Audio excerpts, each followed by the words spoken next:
Hey, good morning. This is Renee Line, Chair of the Colorado Real Estate Commission. Today is April 7th, 2026, and it is 9 a.m. This is a public meeting of the Colorado Real Estate Commission. We'll now call this meeting to order. We'll begin by having Director Waters call roll call. Renee Lind, Here. Autumn Rubal, Here. Erica Doyle, Here. Erica Sanders. Here. Bernadette is absent today, but you have a quorum. Okay. Thank you. And David, would you like to do the CE? Thank you, commissioners. Members of the public, I am launching a poll here for anyone that is seeking continuing education for attendance at today's meeting. We would request that you please complete that poll, and if the meeting lasts for the required duration, you may receive a certificate of continuing education that will be delivered from the division to you for your attendance here today. If you have any issues with that poll, I would request that you please deliver an email to me. That is david.donnelly, that's D-A-V-I-D D-O-N-N-E-L-L-Y @state.co.us.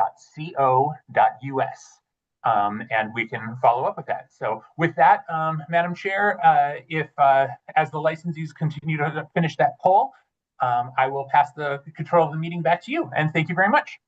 Okay, we'll leave that up and we'll go ahead and move on to minutes from February. Would someone like to make a motion to approve the board meeting minutes from February 3rd, 2026? Motion to approve the minutes from February 3rd, 2026. Second. Okay, any further discussion? All right, all those in favor? Aye. Aye. Any opposed? All right, motion passes. And okay. And do we have any public presentation of issues not on today's meeting agenda? So, Chair, persons, any members of the public may bring their concerns to that are not on the agenda today to the commission. Please understand, though, members of the public, that the citizen participation period is not to address specific investigatory matters that are on today's agenda, and any speakers that would like to make comments, please select the raise hand icon from the Zoom platform meeting menu, and we can identify you.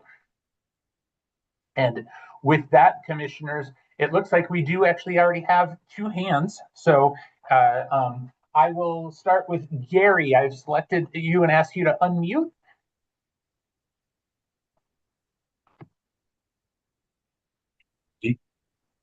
I think we just heard you.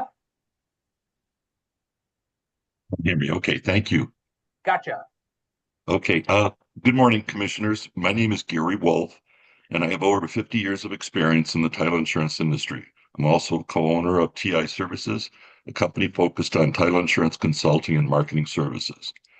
2 decades ago, in 2007, TI Services developed an online marketing tool for title companies and a free resource for consumers and real estate brokers to instantly shop and compare title insurance and closing settlement services. This resource was designed to give consumers and real estate professionals something they have long been denied in this space: the ability to instantly shop, compare, and understand title insurance and closing settlement services. As you know, today's consumers can easily compare pricing and options for countless products and services that include financial and insurance products such as auto, health, life, homeowners insurance. Yet when it comes to title insurance, consumers are still in the dark. In March of 2023, TI Services brought to the attention of the Division of Real Estate and the Real Estate Commission the need for consumers to be better informed and protected regarding the businesses of title insurance and closing settlement services. At this time, TI Services submitted a formal request proposing a new commission-approved disclosure form titled Disclosure of Information Duties and Authorization Regarding Title Insurance and Closing Settlement Services, which would provide more information, transparency, and protection for the benefit of consumers. This proposed disclosure was placed on the Commission's Forms Global List in mid-2023.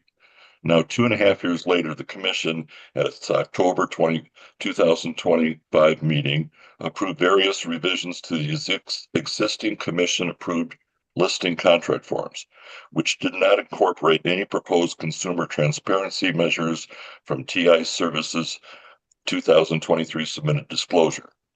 At this point in time, the lack of transparency measures concerned TI Services, but was immediately reassured by the Division of Real Estate in December of 2025 that our initial request and submitted disclosure from 2023 still remained on the Commission's Forms Global List. However, this reassurance was surprisingly extinguished at the Commission's February 2026 meeting with no explanation or discussion. The Commissioners agreed to remove our proposed disclosure from their Forms Global List. It's important to note, prior to the Commission's February meeting and removal of the proposed disclosure, TI Services had just completed a comprehensive report titled Need for Regulatory Reform in Colorado that provides consumers with transparency, choice, and access to an open and competitive marketplace for shopping and selecting title insurance and closing settlement services for their real estate transaction. This was dated January 12th, and which was submitted to the DRE and the Commission on January 14th of 2026. This report addresses the need for consumers to be properly informed, guided, and protected with the ability to save money and have access to open and competitive marketplace when shopping and selecting a title company for their real estate transaction. Such report also addresses the need to reform current dubious recommendations/referral practices exploited by real estate brokers that deceive, steer, coerce, and mislead consumers into using the broker's preferred title company, which may not be in the consumer's overall best interest. Mr. In Wolf, can you closing, please wrap up your comments shortly here? yes. In closing, TI Services requests that its previously submitted disclosure from 2023 be added back to the Commission's Forms Global List for further assessment based on TI Services' recently issued report, together with other peripheral investigative and attained information by the Commission. Thank you for your time and consideration of this matter, and I will forward a copy of this presentation for your reference later. I'll take any questions if anyone has any. Thank you for the time, though. Thank you.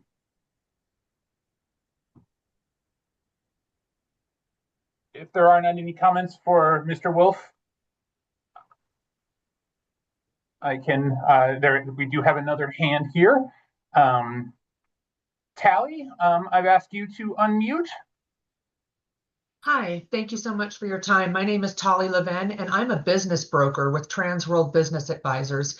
And in the CABI meeting, that's the Colorado Association of Business Intermediaries, this last month, we were updated on the informed consent change rule from the end of 2025 regarding sharing confidential information with supervising brokers. And we needed some clarity around things like shared CRMs and what you would like to see as far as constituting client consent. Do we just need to change our marketing agreement? Do we need to get a separate document signed? And for offices that do have shared CRMs where we have different agents able to have visibility if they go looking, what do we need to do in order to protect ourselves is one. And then I have a second issue. I've been trying to get relevant content approved by the Department of Real Estate from the International Business Brokers Association. I've been kind of appointed as the liaison between CABI, the IBBA, and DORA to try and get more relevant classes approved. And we used to have some. It is an arduous process to be able to get the information to get those classes reapproved that were in the past. And I'm wondering if, one, if there's an ability by DORA to provide more relevant content for us business brokers because residential real estate education is not part of what we do. I'm a licensed real estate broker, but I wouldn't sell my own house. Like, business brokering is my lane, and I've done almost 93 hours of continuing education and education last year to get my certified business intermediary designation, and none of it counted for my real estate license. And so things like, ethics, contracts, financial documents, recasts.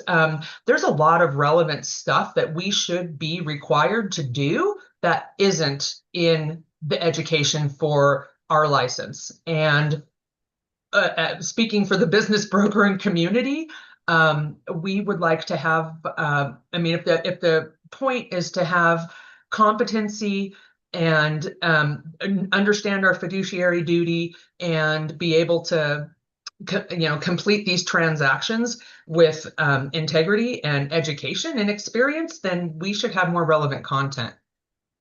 And that's what I wanted to talk about. Thank you, Tally. If commissioners don't have any questions for Tally, I'm not seeing any other hands at this time.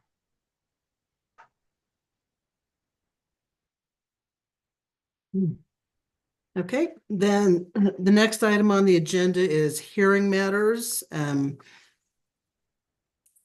Yeah, I will go ahead and read the introduction. We will now take up the hearing matter case RC 2025-0022, Colorado Real Estate Commission petitioner versus Patricia Human respondent, FA 4004507. The commission will consider respondents' exceptions to the initial decision upon default and related pending motions. No oral arguments will be heard. Present to assist the commission in reaching a final agency order are Melissa Phipps, Senior Advisor, Sue Kim, Senior Assistant Attorney General as Conflicts Counsel. After respondent failed to timely file a written answer, the ALJ issued an initial decision upon default, deeming the allegations in the notice of charges admitted and incorporated them as findings of fact. Respondent filed exceptions to the initial decision upon default. Respondent seeks to set aside default and in the alternative to modify the recommended sanctions, which are revocation, public censure, and the maximum fine for her 5 violations. The petitioner division filed a motion to strike materials and arguments outside of the record and to enlarge the time to respond to respondents' exceptions. This motion was previously granted, struck exhibits A through D of respondents' exceptions, and limited issues that the commission is not authorized to consider on exceptions. The parties have filed other motions. 3 are presently pending. The commissioners have had an opportunity to review the administrative record and today will address the pending procedural motions and deliberate on whether to adopt, modify, or otherwise act on the initial decision and proceed to a final agency order and final discipline, if any. At this time, does any commissioner wish to enter into executive session to discuss legal questions, options, or issues with counsel, and to consider matters required by law to be kept confidential? If so, we need a motion.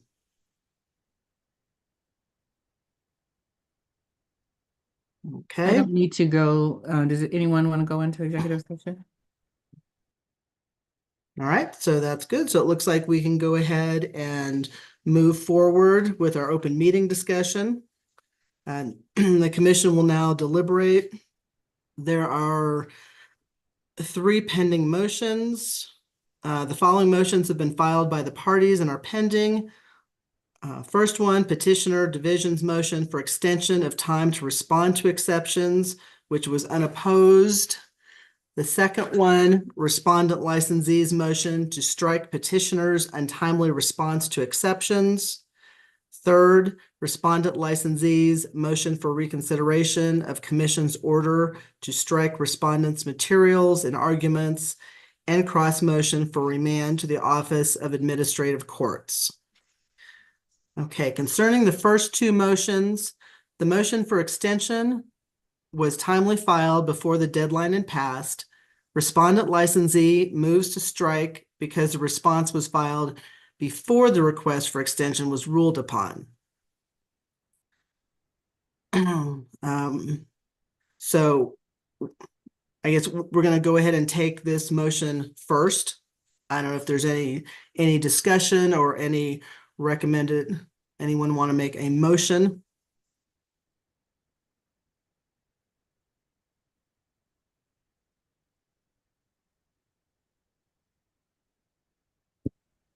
I move to find the petitioner's motion for extension of time to file a response to exceptions was timely filed. Grant the motion, accept the response for filing, and deny the motion to strike response as moot. Do we have a second? I'll second. Okay. Any further discussion? All those in favor?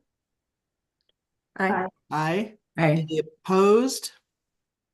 Okay, motion passes. All right, now we'll look at the second motion. Respondents licensee's motion for reconsideration of commission's order to strike respondents' materials and arguments and cross motion for remand to the Office of Administrative Courts. Is there any discussion, or would someone like to make a motion? I move to grant the motion to the extent that the commission is legally authorized to review the initial decision and determine final discipline in this case, and to deny the remainder of the relief requested. Okay, do we have a second? Second. Any further discussion? All those in favor? Aye. Aye. Aye. Any opposed? Okay, motion carries. Okay.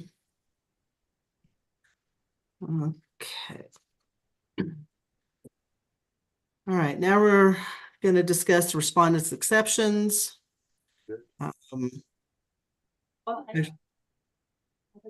Actually, do we see any reason to set aside the default in this case? Is there any discussion on this, or would someone like to make a motion?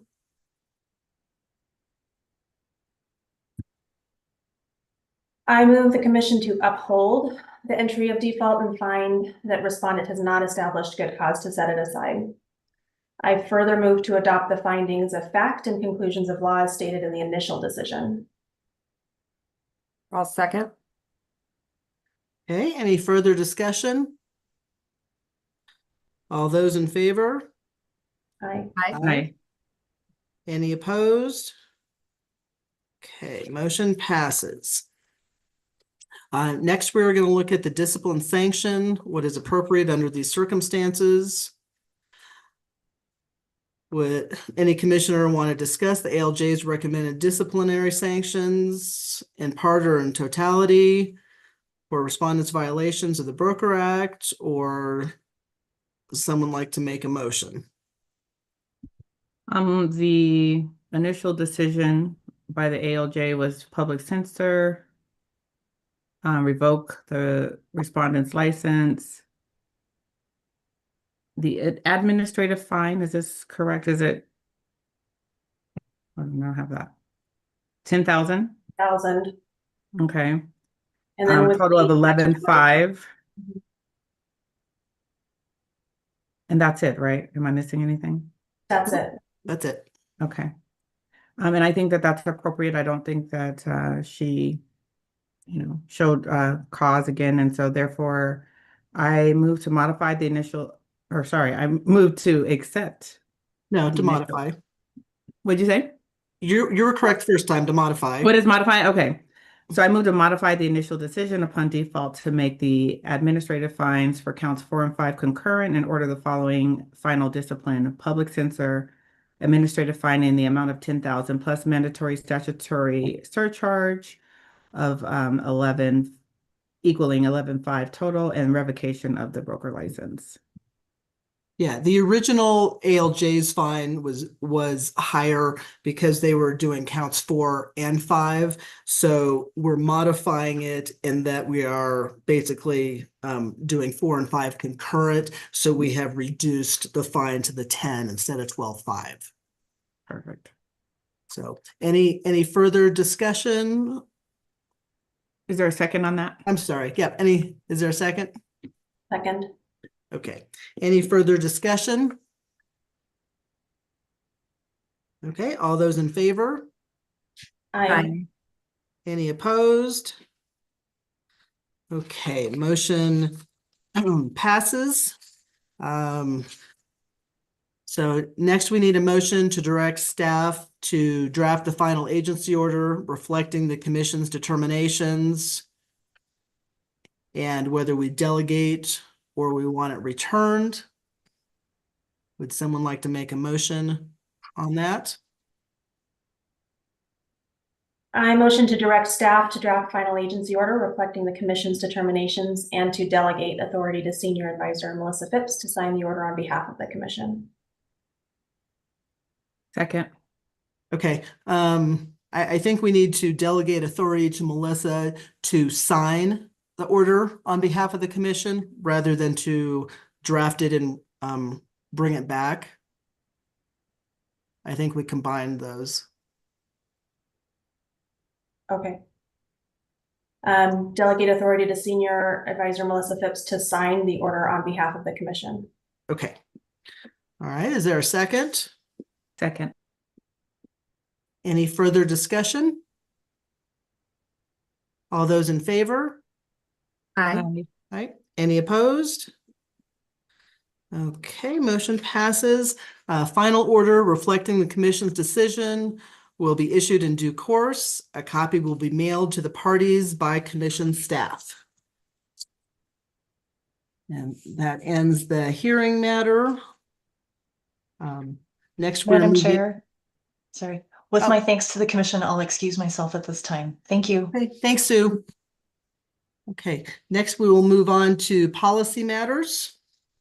And Director Waters, would you like to present those?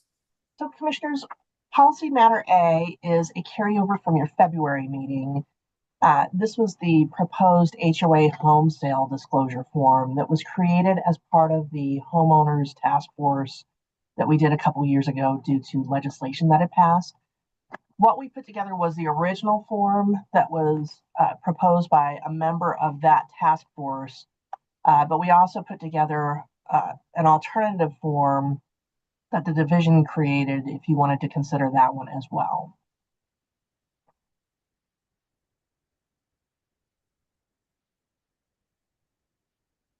Question. So the form that we have, is that the one that the division created? Is that what you're saying? So let me pull it up really quickly. The one that we have says concept. It's a concept, yeah. Yeah, at the top. So yeah, the one that says proposed revisions, oops. The one that says global list suggestion was the one that was created by the HOA homeowners task force member. Mhm. The other one, the buyer's property disclosure, was the one that was created by division staff.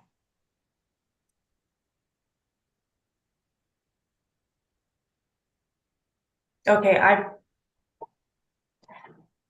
don't have one that would be, So- yeah, I only have one that says concept, important financial disclosure. Yeah. I have the other one, but it, here, let me go back. Yeah, it only says Excuse me. at the top. So there was one that said buyer's property disclosure, HOA concept, red line. Is that the one? So that is the one that was created by division staff. The other one that is in your drive folder is the other one that says Matter A global list suggestion, Okay. HOA home sale disclosure concept. And that was the one that was created by a member of the HOA task force from a couple years ago. Okay, so the one that the division created, it only says seller's property disclosure, at least what I'm looking at. And there's no content on that one.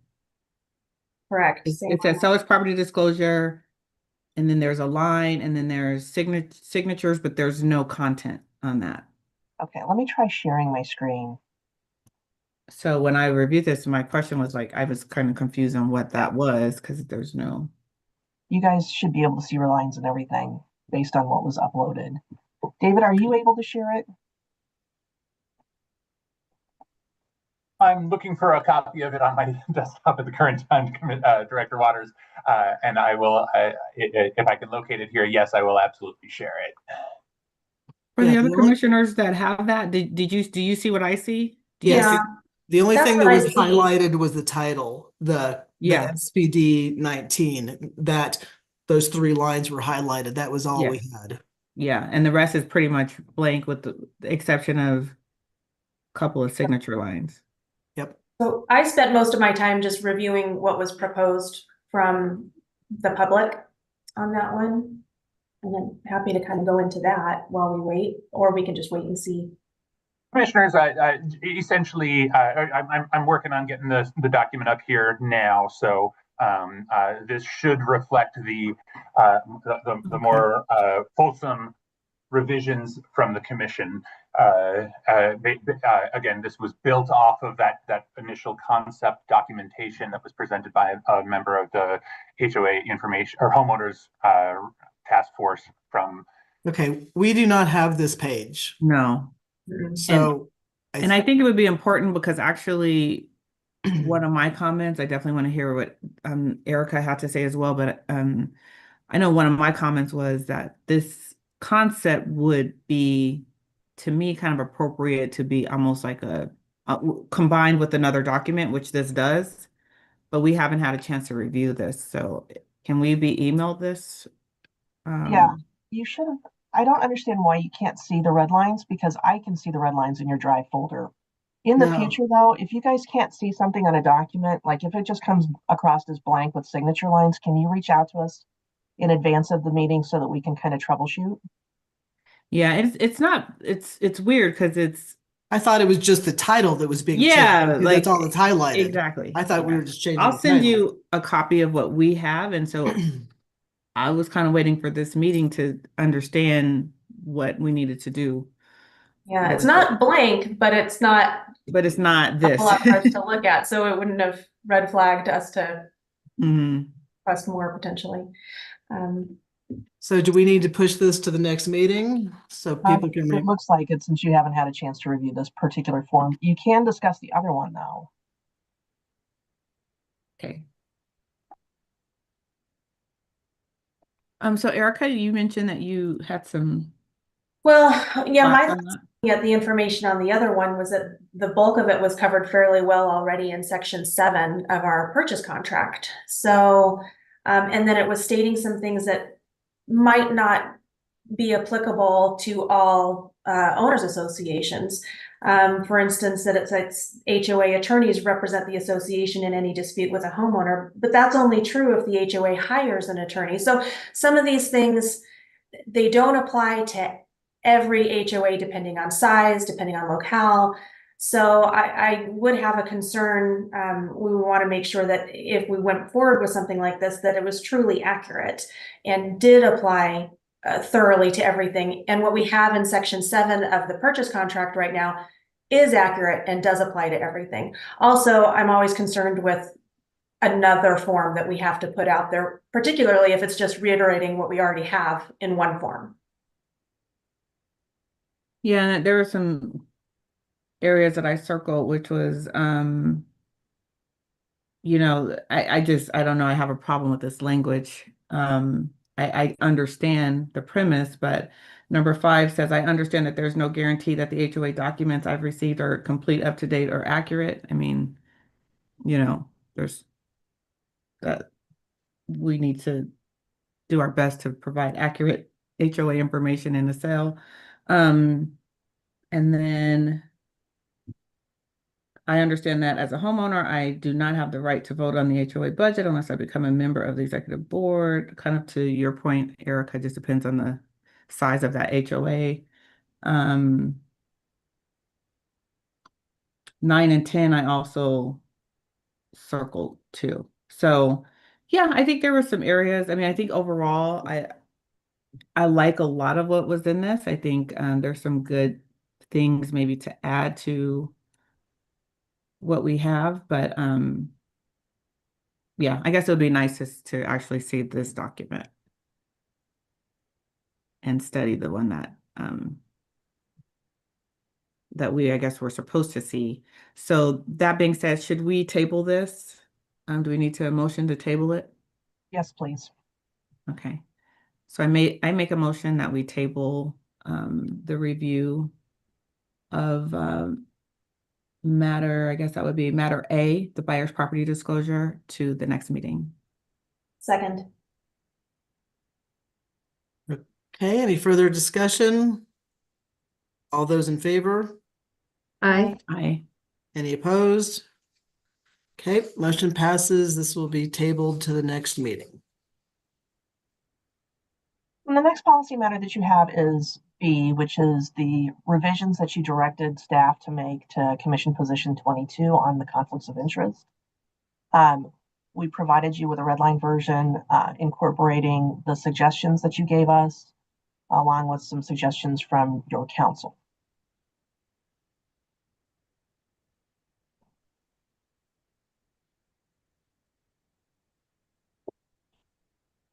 Is there any discussion on CP 22?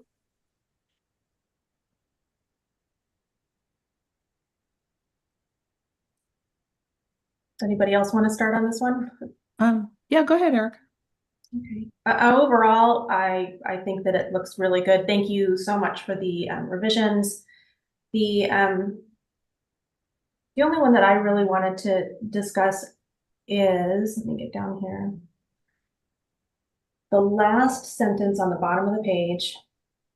I would shorten it to read, the client's informed consent must be voluntary and should be in writing.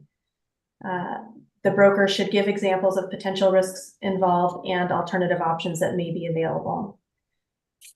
Rather than it, we have where it's saying that it must be voluntary, specific, and made following the broker's full disclosure of the risks involved and the alternative options available. Can you say again what your What? I would shorten the last sentence to read, the client's informed consent must be voluntary and should be in writing. The broker should give examples of potential risks involved and alternative options that may be available. And my reasons behind that are, it is very difficult to say all of the risks that are involved and all of the alternative options that would be available. We just don't know exactly what's going to happen, but we're going to do our best to try and give them examples if you go one way versus another. So that's telling me what we would hope would happen. Yeah, when I read it, I didn't interpret it as all, right? Well, it says full disclosure of the risks involved and the alternative options.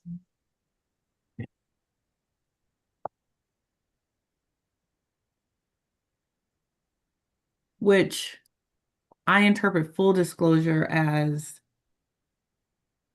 something different necessarily than all disclosure, if that makes sense. I kind of interpret that different. Full is like the intent to give like a complete disclosure.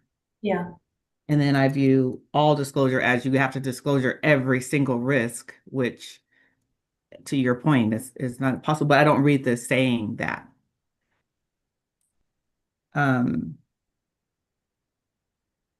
and that's why I'm just saying it should give examples of potential risks involved and alternative options. Any other thoughts on it? Okay, so can we take the sentence that says the client's informed consent should be in writing? That's fine. Yes. And it must be voluntary. Okay, and that's where you want basically to stop. It must be voluntary, period. And then what are you wanting to say about the rest of it? The broker should give examples of potential risks involved and alternative options that may be available. Broker should give examples of, say it again, Potential risks involved potential risks involved and alternative options that may be available. and alternative options that may be available.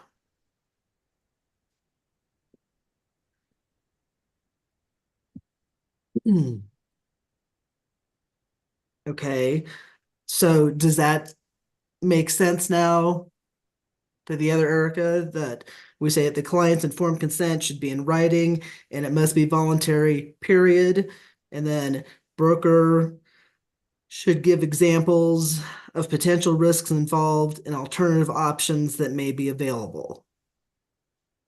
Because I agree that full disclosure means you're disclosing every single thing that could happen, and that's impossible.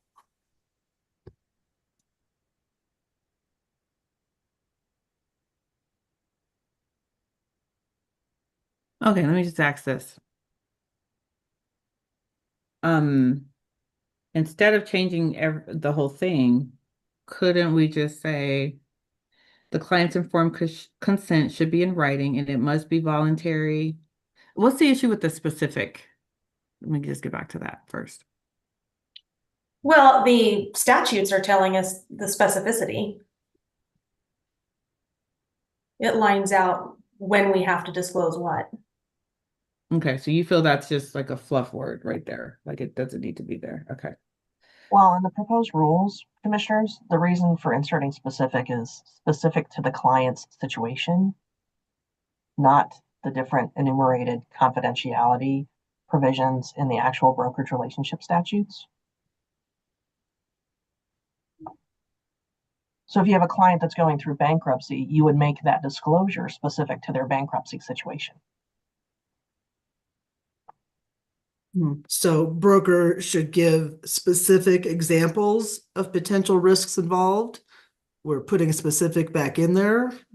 Does that, That's not what you're talking about.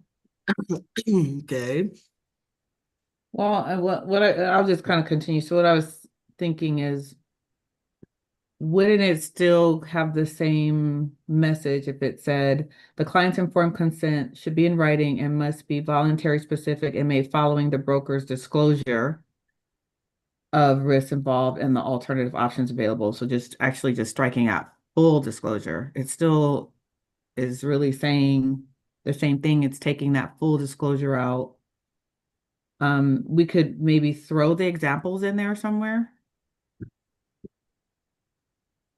But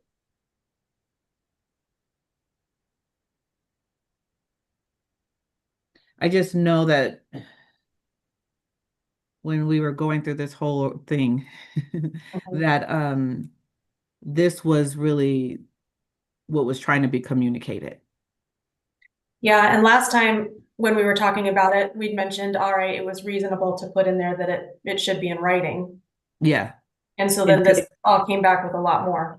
Because it said, yeah, because before it said it must be in writing.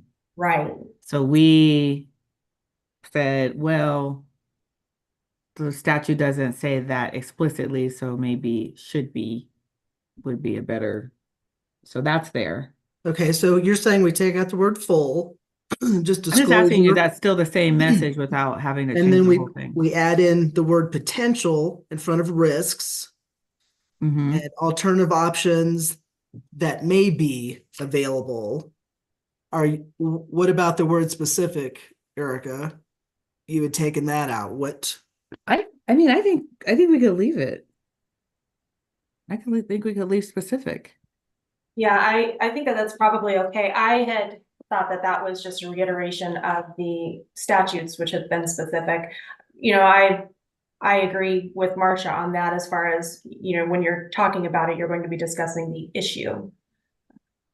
Okay, so the sentence will leave, we're leaving it, we're taking out the word full in front of disclosure, we're adding potential in front of risks, and we're adding that may be in front of available. I don't know, you're gonna have to read that to me. Okay, I'll Okay. read it. So the client's informed consent should be in writing, and it must be voluntary, specific, and made following the broker's disclosure of the potential risks involved and the alternative options that we should probably say that may be Yeah, available. that may be, right. Does that So that may be available. better? Does that, I'm I sorry, like can that you- one, but. Can you read it again to me? I'm just typing it out. So I Yes. can look at it.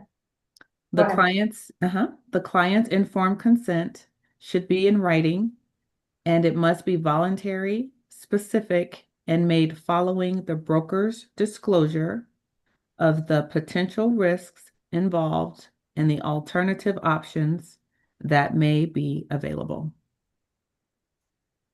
You're gonna kill me. I need you to do that again because it just closed out. So Okay. All right, client's informed consent should be in writing and it must be voluntary, specific, and must be. No, And- not must no. be. Specific and made. Okay, go ahead. Following the broker's disclosure Okay, of the potential risks involved and the alternative options that may be available. I think that's a good. I like that.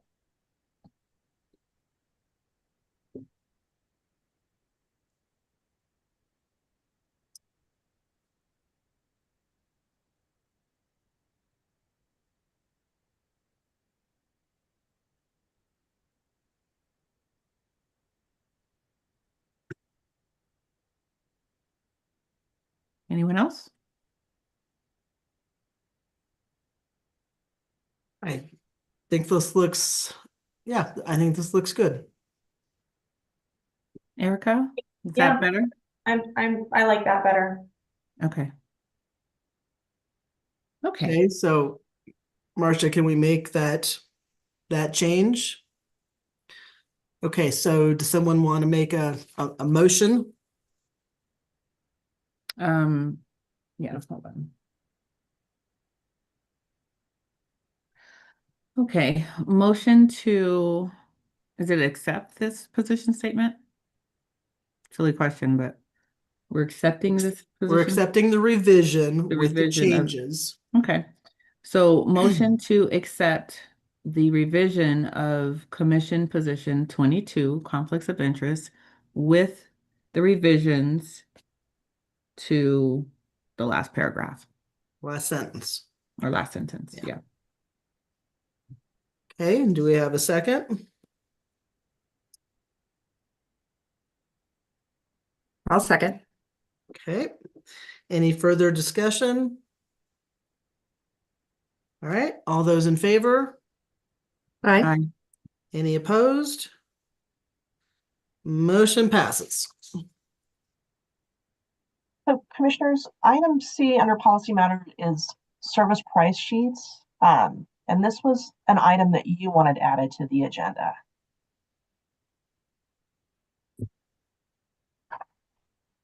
This is something that came up at the last meeting and yeah, someone asked for it to be on there. I think Erica did. I'm not sure. Do you have discussion about this? Hold on, sorry, I'm trying to get to it. I was taking notes on the last one. Let me pull that up.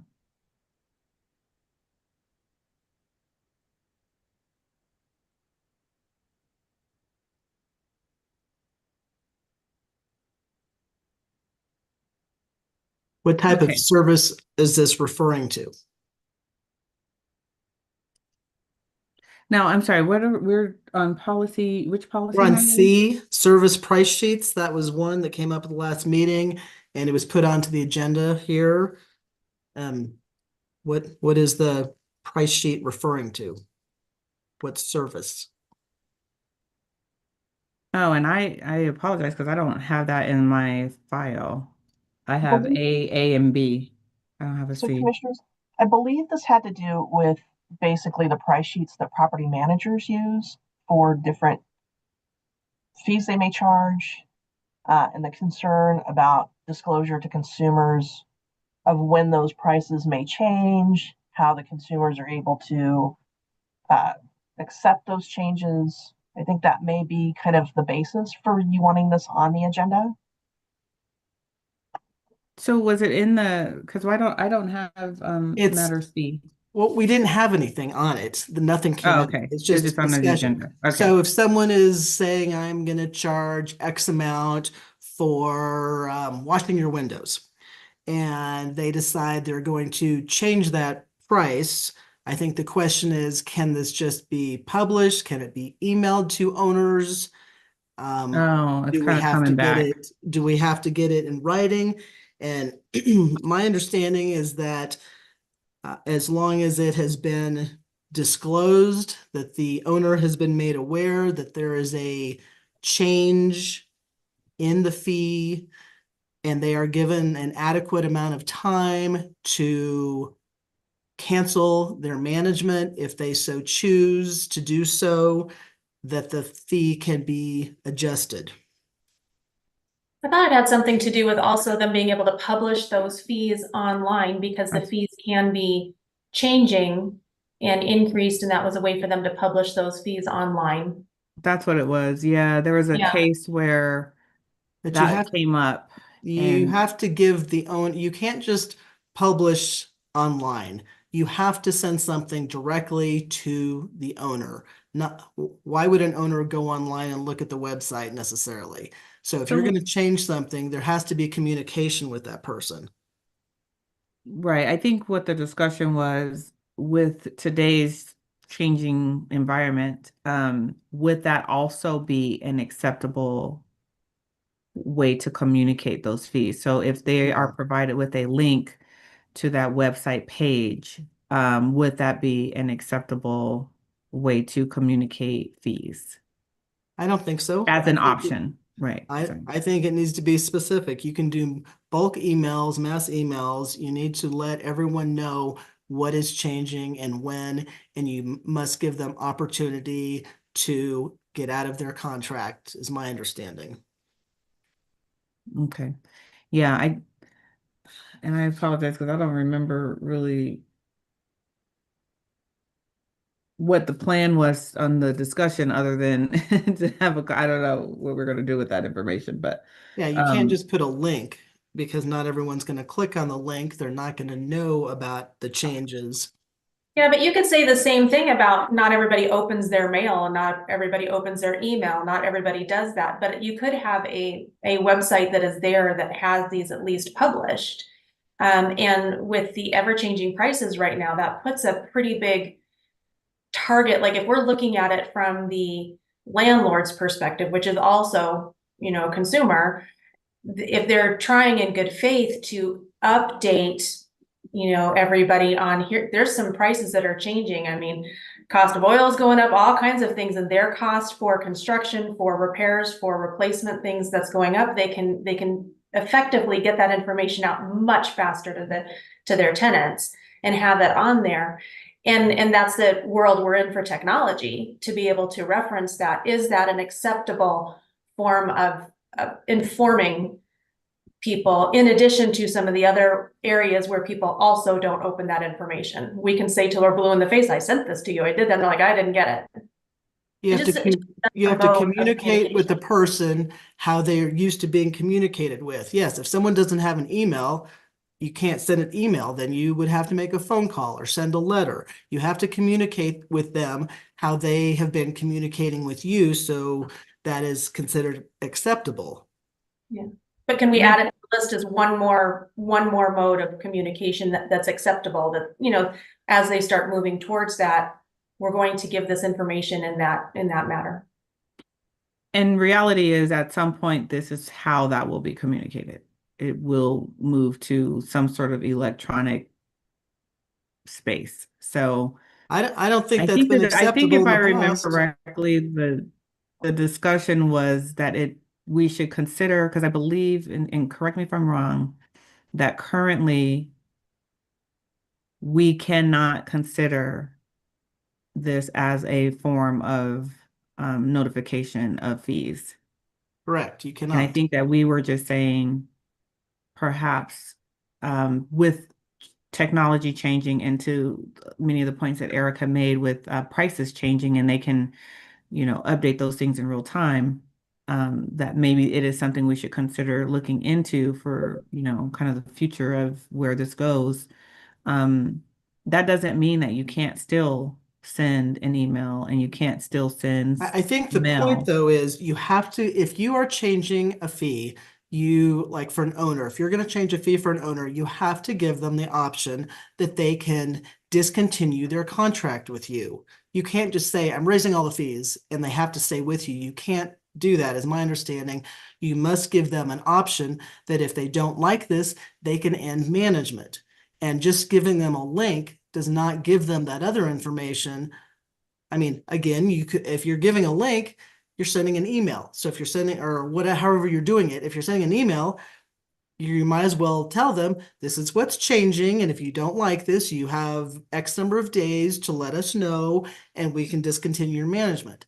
You Now, can't was just this for say, management? Was this from broker to manager, like property, right, this broker would to be like, owner, or was this tenant, management to tenant no, this is fees? owners. So we're talking broker to owners disclosing fees, not Right, owners to tenants disclosing fees. correct. Okay. Commissioners, I think you also have to anticipate that a lot of people are not technologically savvy. Additionally, they hire property managers for a reason. So this concept of they're going to have to check a website every day to make sure that the feed hasn't changed, I don't think that that's really sufficient. Well, and I wouldn't think that it'd be every day. I do think that you could come up with, some kind of guidelines for that, dated, it can, I don't know. I think for us to eliminate the opportunity to post this on a website and just, kind of go backwards with, we have to mail it or, email it, when it can be easily posted, saves everybody time, effort, and money, and update the information. It should be looked at. I guess, now Uh-uh. in conversation, when we were talking about it's broker to owner, that those fees, I do understand what Renee is saying in terms of it being important that they are very clear and have the ability to make decisions. Now, could the email include a link to the website? Yeah, right? Because that's not what we're disputing, that part. It's just it being posted on the website only. Right. It needs to be put in writing or in one way or the other, whether it's however you communicate with that person, whether it's phone call, email, letter, it needs to be something that they have communicated with you in the past so that this is what's acceptable to them.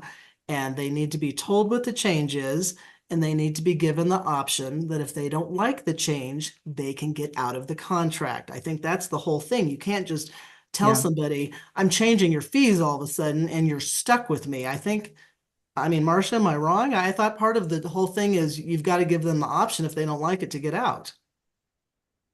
I would agree with you, Commissioner. Yeah. So you can't just go around changing all these fees. You have to tell them and you have to give them an option to discontinue your services. You cannot just change fees and expect, yeah. So you Yeah. can't just give them a link. People aren't going to click on a link. You have to communicate with them how they've been communicated with in the past. And I think that's what we were saying is like, if I remember, I think it was there would be an email pointing to a link, like, a link in the email pointing to a page that had fees. But what you're saying makes sense to me, so it makes sense. So I don't believe that a link is sufficient.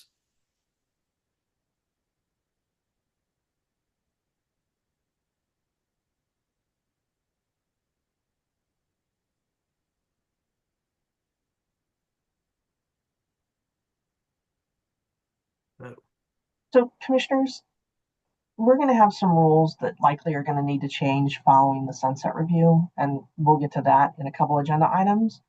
But we can look at kind of ways to make this a little more clear for the industry, if that would be helpful.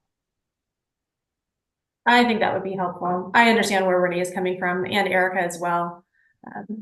So, great. Okay, so we'll wait. So next is task force. Excellent, commissioners.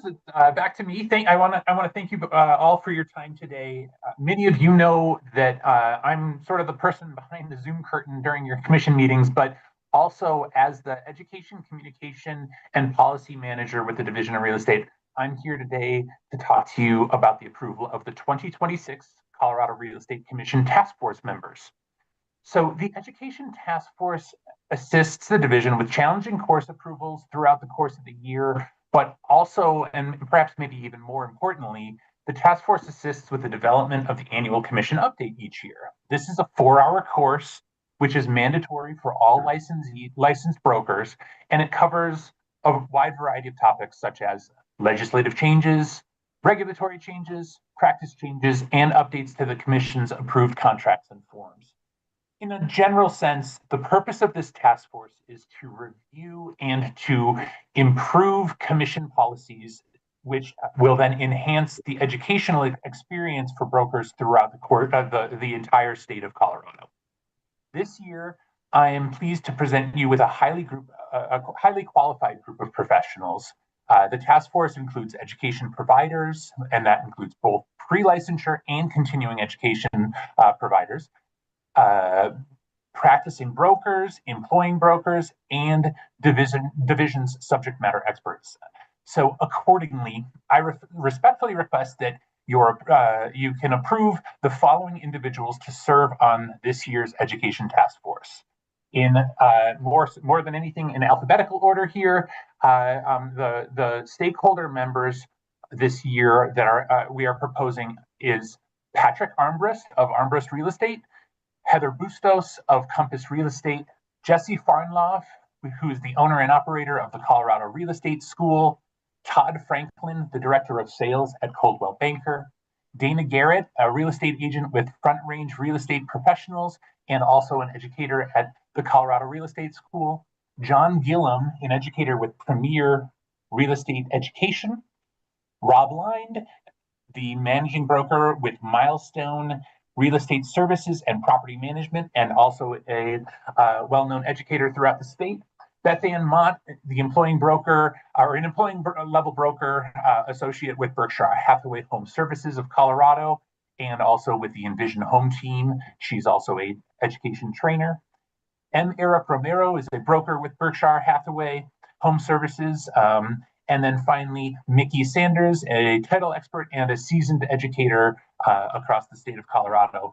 In addition to these stakeholder members, I would like to identify 3 staff members, that being Patricia Hardy, an investigator with the division that many of you already know, AJ Jackson, the division's senior education specialist, and then of course myself as the manager of the Education, Communications, and Policy, the ECP program.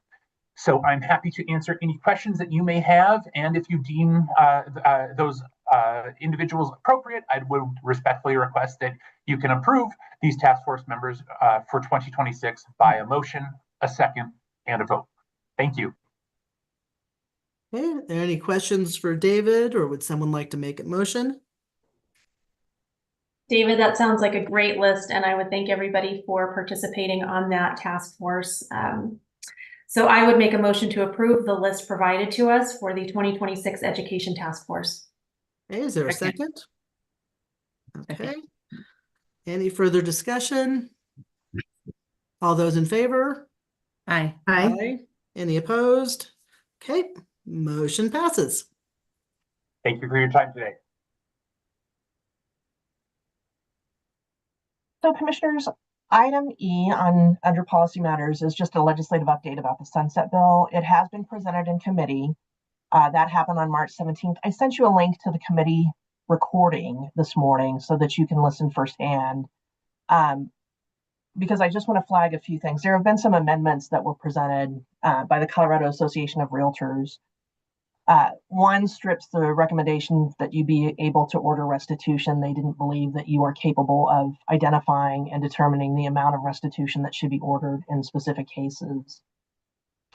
They also made amendments to the informed consent requirement to change that to express consent. And what was conveyed to the committee is that that is a higher standard than informed consent, and that's not actually accurate. Additionally, there was an amendment to change the affiliated business requirement disclosures, and the change aligns more with the federal requirements. It wouldn't require that an AFBA be disclosed to both parties to the transaction. It would be just the party that the broker is representing would get that disclosure. However, it was communicated to the committee that the division or the commission doesn't even enforce these regulations, and that is not accurate. All of the regulations on our books are enforced. That's law. We have to enforce those. So I'm not sure where that information came from, but that's inaccurate. Another issue that was identified in the testimony was that errors and omissions insurance covers acts of theft, criminal acts, and acts of fraud, and that is not accurate. Your errors and omissions insurance will not cover you if you are engaged in those activities. And then finally, there was an amendment run to basically remove your authority to deal with real estate brokers that have money that come into their possession for just funds of others, regardless of whether it's for real estate activities or not. They're removing that authority. I will tell you from the division standpoint, we have only used that authority to basically investigate activities that are real estate related, not necessarily tied to the license itself. And there was one case in particular that I wanted to flag for you all. I think this is a good example of this. So several years ago, we had received a complaint against, and I'm going to use his name because he's revoked. His name's Brett Lampiers. He was acting as a broker. Well, he wasn't a broker in this situation. He was acting as a builder developer of a condo development in northern Colorado, where he was taking these deposits on those condo developments. He ended up taking about $1.6 million from consumers, and he used them for his own personal gain. He was taking vacations. He helped set up a business for his wife. About $300,000 was given to a business partner, so the business partner could purchase a home. We were able to investigate that because we got a complaint in about a consumer that had not gotten their deposit return on one of the condos that they were trying to purchase. And this guy never completed his condo development. We did an investigation, and based on our investigation, and Eddie Rose was actually the investigator that did this. He did a really thorough audit of Mr. Lampiers. Based on our investigation, Eddie was then able to refer the case over to the Weld County District Attorney's Office, and he also helped the FBI on an investigation. Ultimately, Mr. Lampiers, because of the criminal investigation, was found guilty of securities fraud. But that investigation probably wouldn't have come to fruition if we didn't have the authority to be able to perform those types of audits and investigations. So I did want to flag that for you because this is an area where you have done some pretty significant, you've made some pretty significant ground on protecting consumers when builders have acted or brokers have acted as builders or developers. We also have seen it with short-term rentals. So just to flag that for you. But I gave you a copy of the recording. You can listen to it. We'll see what happens with your sunset review. But as it stands, it looks like we're probably going to have to modify some of your regulations as a result of the amendments being made to the sunset bill. It is supposed to be an appropriations that just has not been scheduled yet. That is the second committee in the House that will hear it. So it's still it's been just kind of sitting there for a while. Any questions? The only question I have is, typically when are those passed, like completely? It just kind of depends. Technically, the legislature can go from introduction of a bill all the way through kind of the both chambers within 3 days when it's hard pressed. It just depends. Right now is kind of when they're dealing with the long bill, and that will cause some delays with other pieces of legislation moving through. But they still have sufficient time to pass the sunset bill. Okay. So you mentioned informed consent. They're wanting to do an amendment to change it to express. What is your understanding that that would mean? So, okay, so I Great think most question. of you know that my past experience was as a police officer. Express consent, the most specific example I can give of that is when you're dealing with the DUI statutes. So when you get arrested for DUI, the officer will inform you that by driving a motor vehicle in the state of Colorado, you have given your express consent to complete a chemical test of your blood or your breath. Like that is express consent. It's something that most people don't realize that they've given until it comes back and they're in that specific situation. It's not really, they're not being informed about it until, well, with a DUI, until you're being arrested for it. So this isn't something where you're flagging ahead of like far in advance of a potential issue. You are not informing them of how this information may be used, why it needs to be used. It's just basically, it would revert back to that blanket waiver that was in your listing contract, which really does not help the consumers to understand how their confidential information is being used So or the implications of it. who's putting this, is this amendment, has it been passed? It was passed in committee. Okay, that's going to affect a lot of other things then. If It creates a little bit of a conflict with designated brokerage as well. It creates an issue there.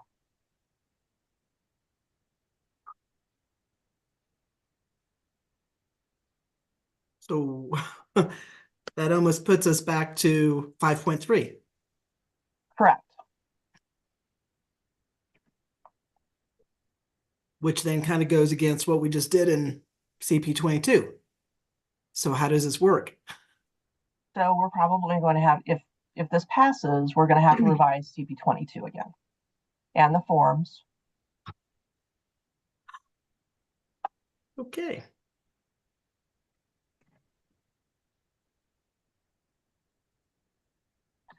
Unfortunately, I think what you're going to find is that like these amendments do nothing to help consumers.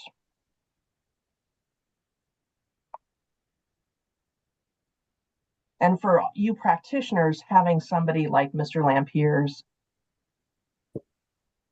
practicing, because we wouldn't be able to revoke his license, particularly if they didn't do a criminal investigation, that means that that is the caliber of broker that you all will be competing against. And can you, and there's a lot that was just shared. So can you just revisit that one more time? That last scenario, what happened with the sunset in that case again? So they ran an amendment to remove basically your authority with 1210-217-1H. And that is the language that says real estate brokers must account for and remit within a reasonable time any funds of others coming into their possession, whether it's for real estate purposes or not. Okay. Thank you. So basically all of this, you said they all passed the committee, and then Correct. now they go to the House? They'll go to the House Committee on Appropriations. Okay. Then they'll be up for reading for seconds and thirds in the House. Then it will go over to the Senate, and it will go through a similar process in the Senate. It will be heard in a committee of reference in the Senate. I'm assuming it would also be in front of Appropriations in the Senate as well. Then it would go through seconds and thirds in the Senate. Okay. Thank you for the update. I appreciate the update, Marcia. Thanks so much. And then commissioners, the last item on your agenda is, do you have any agenda items for the next meeting aside from the HOA form? So the HOA form, the I always think it's appropriate when people have come before us at the beginning of the meeting to at least have a discussion around whatever their question was. So we had two people. We had the person that came on she had some questions about understanding informed consent, and she had some questions about business broker CE.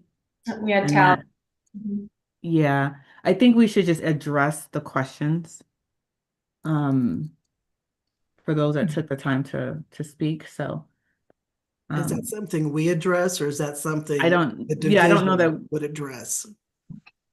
I don't know that we have the expertise to respond to that. So it may be where staff can help us answer like some of those questions.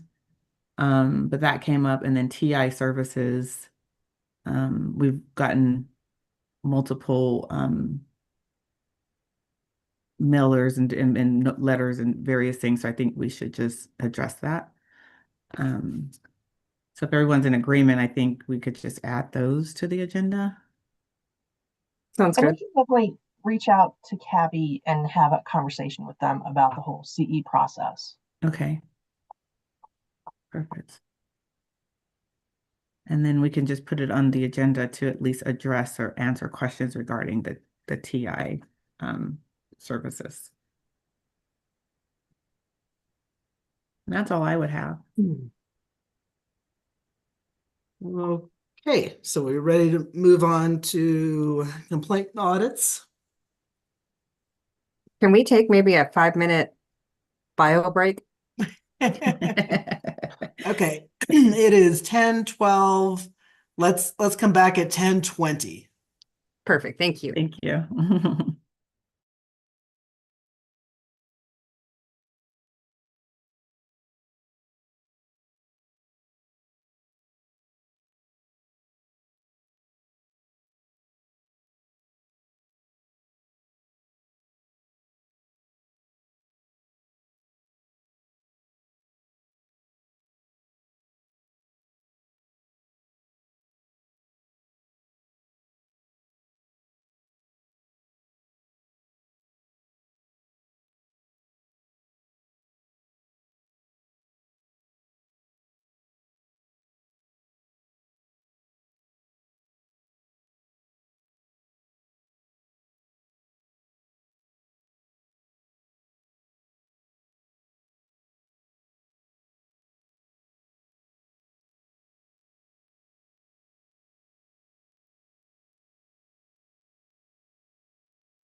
Commissioner Wind, Yes. when you bring the meeting back, can you just double check? Because I see Bernadette on the meeting logged in, and I Oh. was under the impression that she was going to be absent from today.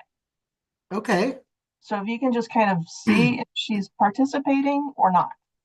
I can do that. Okay, so we got Autumn and Erica. Who's the other Erica? Yep, everyone's here. Okay, Bernadette, are you here? I do not. I'm looking to see if I, Commissioners, I can see that she is unmuted. However, not in, she might just be joining us by telephone. So because there's not a video camera next to her name. So okay. Is there a way for her to, she could do a chat? If she does a chat, can she type you a message, David? yes, chat is available to her as a panelist here today. So Okay, yes, that is so an option. so Bernadette, if you want to type a message, we're not sure if you're participating in the meeting. We don't know if you're having technical difficulties and you can't get a camera or a microphone. You could type something and let David know, or if we need to do something else for you. And if we don't hear anything from her, we'll just assume that she is not actually present and participating. Okay. Well, I haven't seen any chats yet. I'm not sure if we would see that, or does David just see that? Depending on the method that she would deliver. However, I have delivered a message directly to her as well. Okay. All right. Well, I guess let us know if there's something we need to do to get her more involved. And in the meantime, I guess we can go ahead and move on with the complaint audit investigations.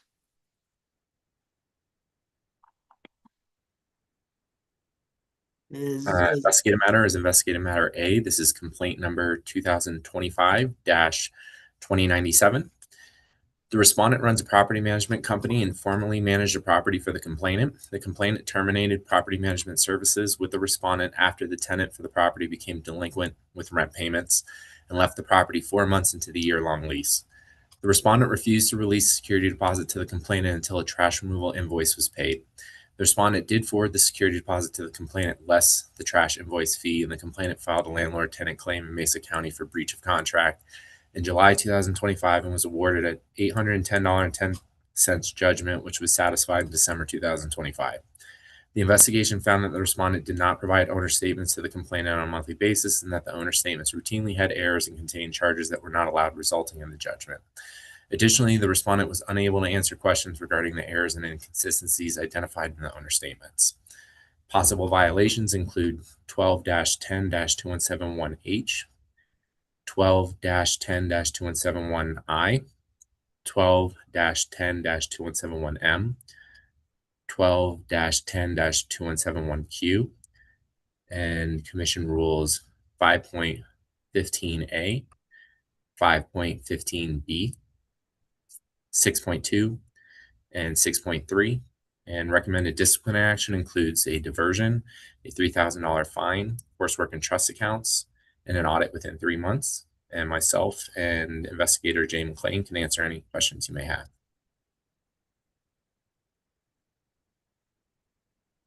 Okay, does anyone have any discussion or questions on this one? No questions? No questions. Okay, would someone like to make a motion? Motion to accept the disciplinary recommendations as presented by staff. We have a second? I'll second. All right. Any further discussion? Okay, all those in favor? Aye. Aye. Any opposed? Okay, motion passes. Thank you. Commissioners, complaint numbers B and C are companion matters. B is case number 2025-1164. This was an investigation completed by Scott Wentz, and he is present if you have any questions. This was an anonymous complaint alleging the respondent is not licensed in Colorado, yet is advertising a Colorado property for sale. The confidential offering memorandum identifies an online auction scheduled for July 14th of 2025 and states the property is being marketed exclusively by an unlicensed company. Neither respondent nor the company is licensed in the state of Colorado. The property referenced in the memorandum is located in Pueblo, Colorado. The respondent's company maintains an agreement with a Colorado licensed broker to ensure the appearance of compliance with state requirements. The respondent worked with a Colorado licensed broker who was identified as a broker of record on the auction platform used for the sale. The respondent's marketing team did not include this information in the offering memorandum referenced in the complaint. This omission was a clerical error, and they apologized for the oversight. The respondent was responsible for entering into a listing agreement with the seller and managing the different aspects of the transaction. The licensed Colorado broker had no contact with the seller and was not included in the listing contract. Potential violations include 12-10-202.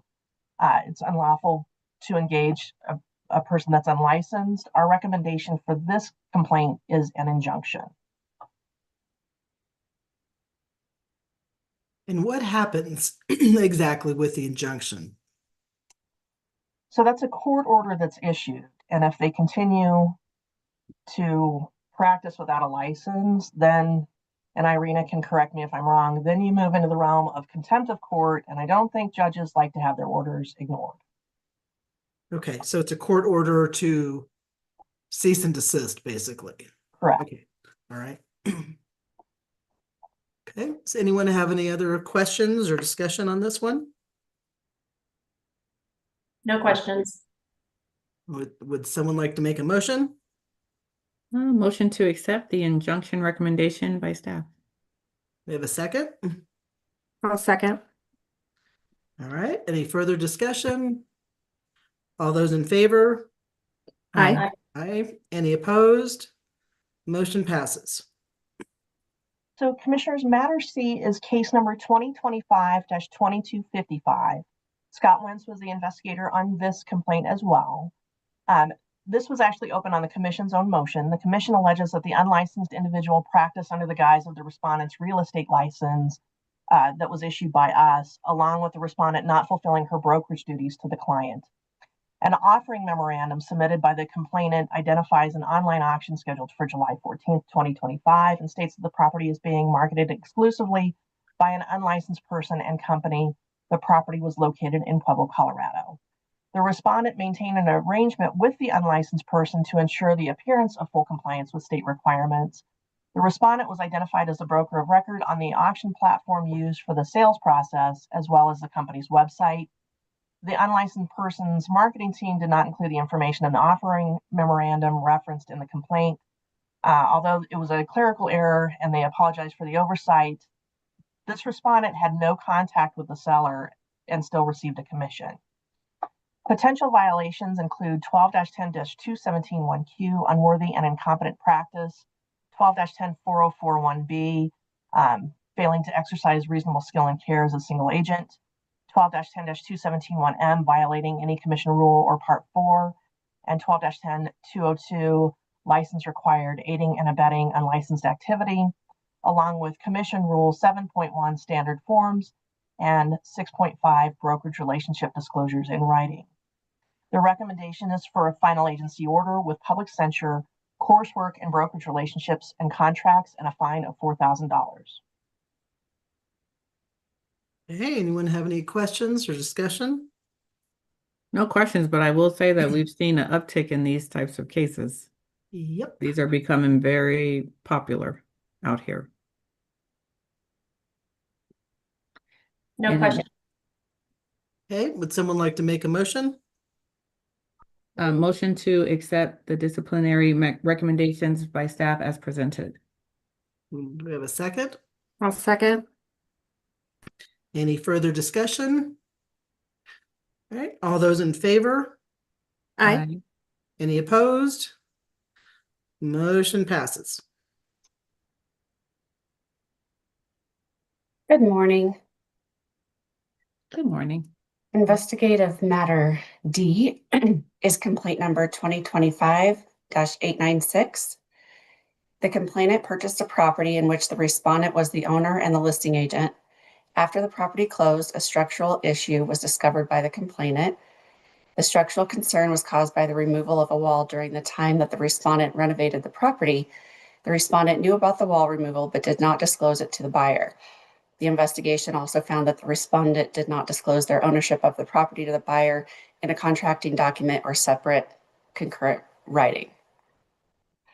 Possible violations include 1210-217-1M, 1210-217-1Q, 1210-217-1C, 1210-404-3A, and Rule 6.17.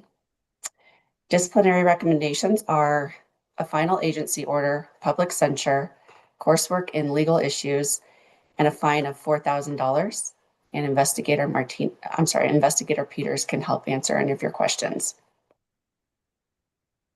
My question has to do with the permits. Isn't a permit required if you're taking out a structural wall? And wouldn't this person know that since he's a general contractor? Permit is required when you're modifying structural loads within a household. That's what I thought. So he did this work without a permit. And I felt like ethics should have been added. My biggest thing on this one was he did not complete the seller's property disclosure. And I think that was the moment of like, okay, this was your opportunity to disclose that. Him being in construction should know, right, that, hey, I've moved a structural wall. I probably should disclose this. I think there are some, you may have like a random homeowner that may remove a wall and not know, but either way, the seller property disclosure provides a method for that disclosure to be made. And I think the fact that he didn't put it there shows some intent of not disclosing. So I felt that the recommendation was appropriate based on that in particular. I agree with you, Erica. He wrote on it that he'd never lived in the property and said that that was customary. And I really dislike that response, particularly because of what he does. When you were doing this, you were paying for a litany of work on the property. So you for sure know you tore out a wall on that. And the SPD has an opportunity specifically for you to document that work on the property. But he didn't disclose it. So the buyers in that case don't know to do some additional investigating just to see if there might be an issue with the work that was done on that property. I don't feel like that was conveyed in good faith because he knew a lot more about what happened to those properties, whether he lived in it or not, or walked into it or not, said he hadn't been in the property. I think that there's a lot of agents out there that think they can advise their clients to just write on that they've never lived in a property and that covers them. And I think they should be careful with that. So I agree with staff recommendations. My only question is that we've got coursework and legal issues. And I agree that we should definitely add ethics and disclosure, classes on disclosure. I think that's a great recommendation. Okay, do you want to make a motion? So I'll move to accept staff recommendation with the modification of adding two coursework items, which is ethics. And I apologize, Erica, what was it called? Disclosure? Disclosures. Yes. Adding those two coursework items. Okay, do we have a second? Second. Any further discussion?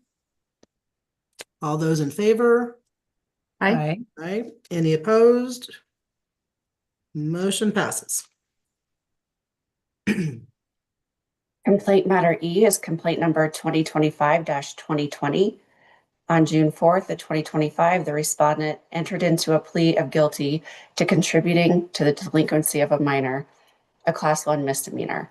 The respondent was ordered to complete 1 year of unsupervised probation, pay a $311.50 fine, complete 100 hours of community service, and the Making Better Choices course. The fine was paid on June 4th, 2025, and the sentence remains ongoing. The respondent did not disclose this conviction to the commission within 30 days. Possible violations include 1210-217-1N, 1210-217-1P, 1210-217-1M, and Rule 6.23. Disciplinary recommendations are a final agency order, a fine of $500, and probation to run concurrent with the criminal probation. And Investigator Martinez can answer any of your questions. Any discussion on this one? Is it standard to do FAO on a case like this? Not necessarily, but we were thinking that would be good for this one because there has been discipline in the past. There has been. Okay. Yeah, I think I remember that. Was suspended in 2018 for a year and a $10,000 fine. Yeah. Okay, that was my only question. And a previous step in 2005. Yeah, that makes sense. Okay, does someone want to make a motion? Motion to accept disciplinary recommendations as presented by staff. Okay, is there a second? I'll second. Any further discussion? All right, all those in favor? Aye. Aye. Any opposed? Okay, motion passes. Hey, complaint matter F is complaint number 2025-433. The investigation was unable to substantiate the complaint allegations. However, the investigation found that the respondent failed to establish her brokerage relationship with her seller prior to marketing and listing the subject property. The respondent failed to accurately prepare the necessary contracting documentation to correctly reflect the agreed upon list price of the property, and the respondent failed to disclose the nature of her pre-existing personal relationship with the seller. Possible violations include 1210-217-1M, Rule 6.5, Rule 6.14A1, Rule 6.14C, and Rule 6.17. Disciplinary recommendations are a final agency order, a fine of $1,000, coursework in contracts, and coursework in brokerage relationships. And Investigator Gabarty can answer any of your questions. My question on this one is the exact same as the last one, which was why the FAO over diversion. And this one was their first offense. So just wanted to understand the logic behind that. Let's see here. Penny, are you on? I I am. think we discussed this at our meeting. I'm trying to find my notes as to why we changed that. Yeah, why FAO versus diversion for this? There's I the think one that violation, there's several rules, but there's a one violation, there's a fine of $1,000. So not as elevated as some of our other cases that have the FAO. I think the fine should be increased. I think part of the discussion involved first of all, a diversion isn't even a tool that's contemplated in our license law. That's a tool that you all use to resolve some of these cases. And so there seemed to be potentially a level of deception in this by not making certain disclosures, and that there were, I think that was just part of our discussion, but certainly you all can make the decision on what you think is appropriate. And just so you know, any case that you do order or you vote for a diversion on, if they don't settle and resolve that with me, we never go to hearing for a diversion because it's not something that's contemplated in the license law. It's a tool that's used as an alternative to the initiation of sort of the formal disciplinary process. And so in some of these cases, we just feel like it falls in the formal disciplinary action from the beginning. No, I appreciate that explanation because I wasn't aware of that diversion element that you just mentioned, that just kind of stops there. The other question I had about this one is there was a co-agent that was part of this whole scenario as well. Are they under investigation or no? Morning, Commissioners. In speaking with the respondent and with the complainant, the co-listing broker had nothing to do with anything. The complainant never even met her. Oh, okay. So as I said before, I think the fine should be increased because of the level of deception. What do you think that should be, Renee? At least double, if not more.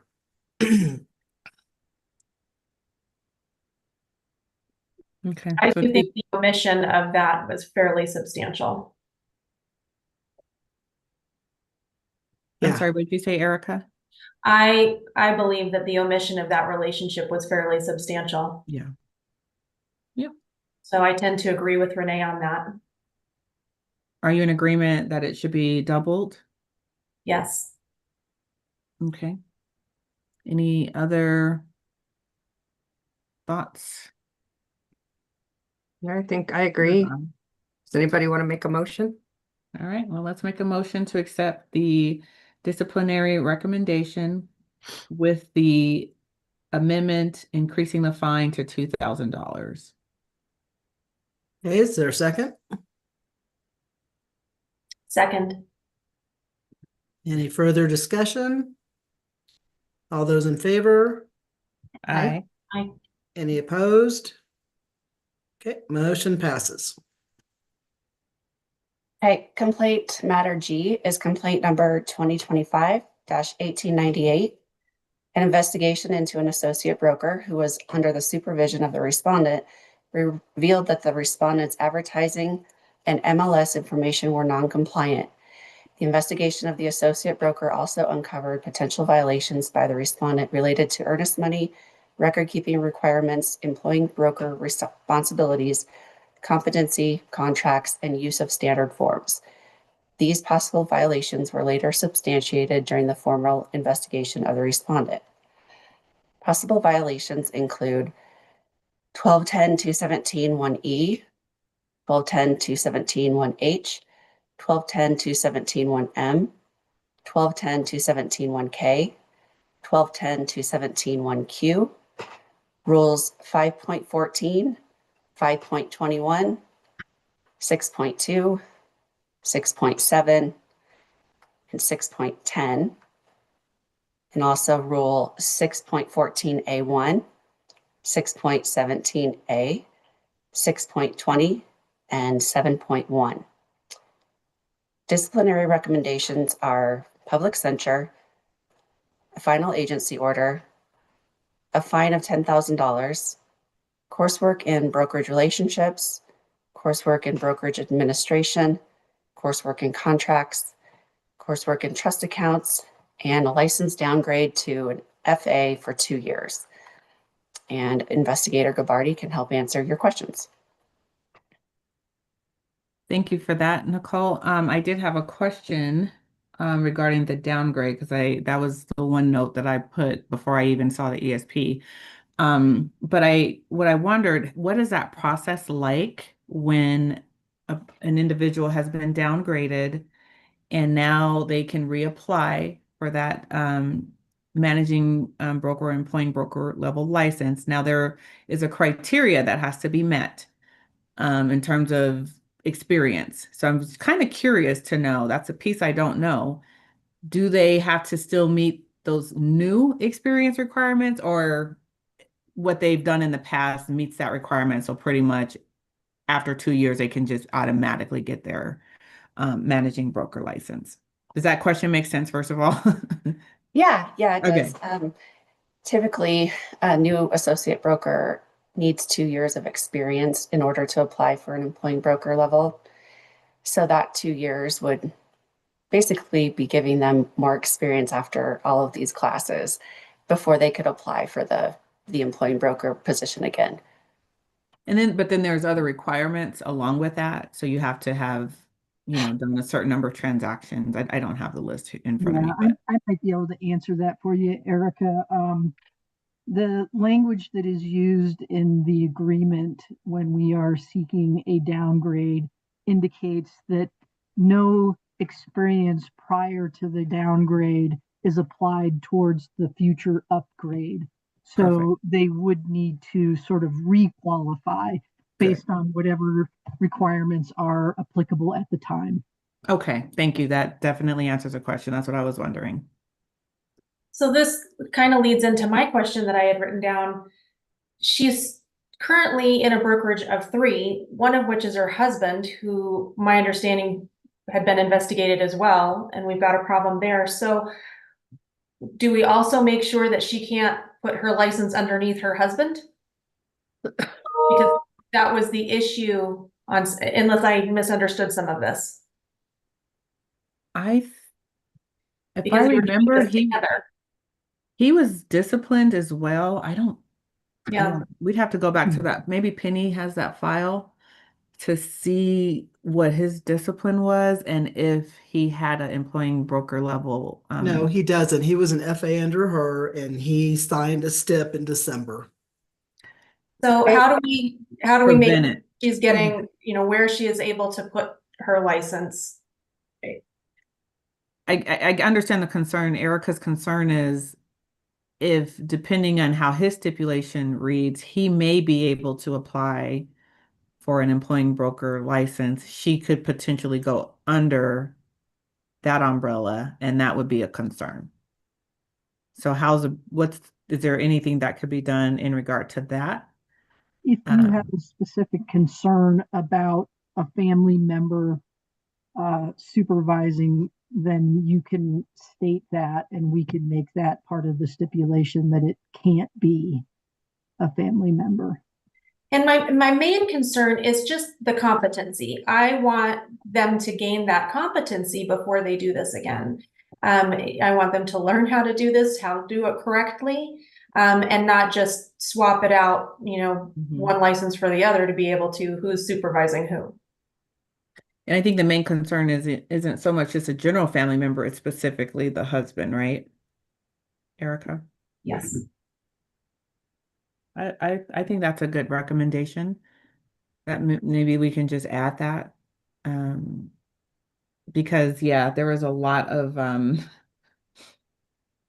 there was a lot of oops, I didn't know that, that sort of thing through this. Okay, do you want to make a motion?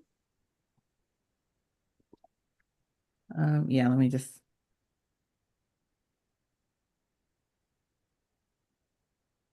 Hold on, let me just see how to say under husband.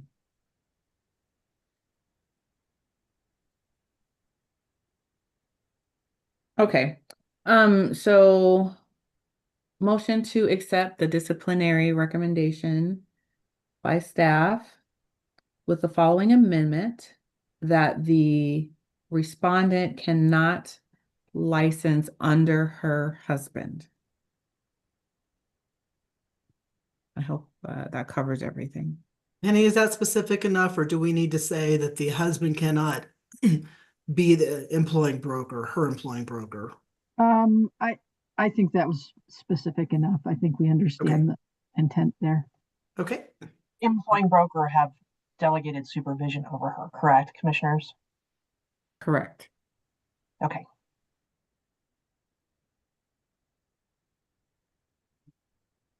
Is there a second? Second. Motion? Thank you. Okay, any further discussion? All right, all those in favor? Aye. Aye. Any opposed? Motion passes. Complaint matter F is complaint number 2025-1941.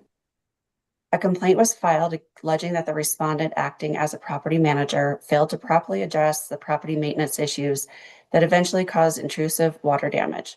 The complainant asserted that the respondent neglected to address potential water issues found on the tenant move-in checklist. There was insufficient evidence to prove a violation of the complaint allegations, However, during the investigation, license law violations were found regarding trust accounting, security deposit funds held in a certificate of deposit, non-compliance with leases and property management agreements, and supervision issues. Possible violations are 1210-217-1I, 1210-217-1M, 1210-217-1Q, Rule 5.1, Rule 5.2, Rule 5.6, Rule 5.14, Rule 6.3, and Rule 7.1. Disciplinary recommendations are public censure, a final agency order, a fine of $6,000, coursework in brokerage administration, coursework in trust accounts, coursework in property management, and a downgrade to an associate broker level for 2 years. And Investigator Geske can answer any of your questions. I have maybe question, comment. Some of my notes when I was reading it, because sometimes I'll take notes on like what I would think some recommendations could be, and then I see, you know, the referrals. But I put on their audits, and I noticed there wasn't an audit on here. I agree. I had that written down too, to add one. And then I also put contracts on here. Because there were some of those issues too, I thought.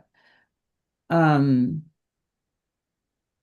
then, yeah, so I don't know. I just want to, I guess, get everyone's opinion on those two. And then also with the brokerage administration, because I don't know if we are limited on the coursework, because right now we have 1, 2, 3, 4. No, we have 3. Are we limited on the coursework or? Nope. Okay. Because if we're downgrading, I was like, well, if we had to take a course off, we could maybe take that one off because that person's going to have to go through a process to get to, you know, a managing broker level again. Yeah, I agree that there should be an audit. We still have lots of discrepancies with the escrow account, and basically they haven't done three-way reconciliation since they changed software. So I think there needs to be at least a minimum of, I guess you do an audit, and then depending on how that comes, you could add more down the road, but I believe there needs to be an audit as well. Yeah. What do you think, within 3 months or? Yep. Their accountant did say they were doing three-way reconciliations. Did that come back? Were we able to verify that? They're not doing three-way. The three-way is not correct. It's not balanced. If you look at the three-way, what they provided was not accurate. Everything is still out of balance.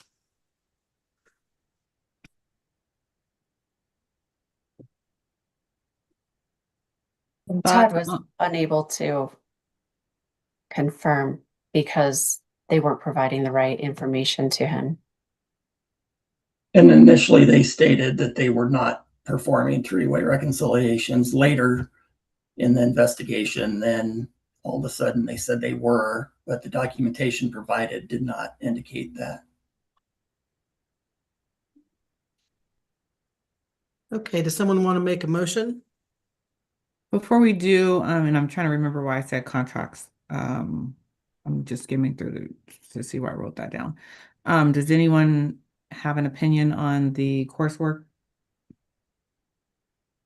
I mentioned contracts, but I'm trying to remember why. You may have said contracts because the lease and the PMA were missing the verbiage, the correct Yeah, verbiage I think at that the was end about it was prepared by what attorney for whom. gotcha. So that And that could probably would be addressed in property management coursework, do we think? should be. Okay. In that case, we don't have to add the contracts. We can just go with the recommendation, including the audits, unless anyone has any other suggestions. If not, I'll make a motion. Go for it. All right.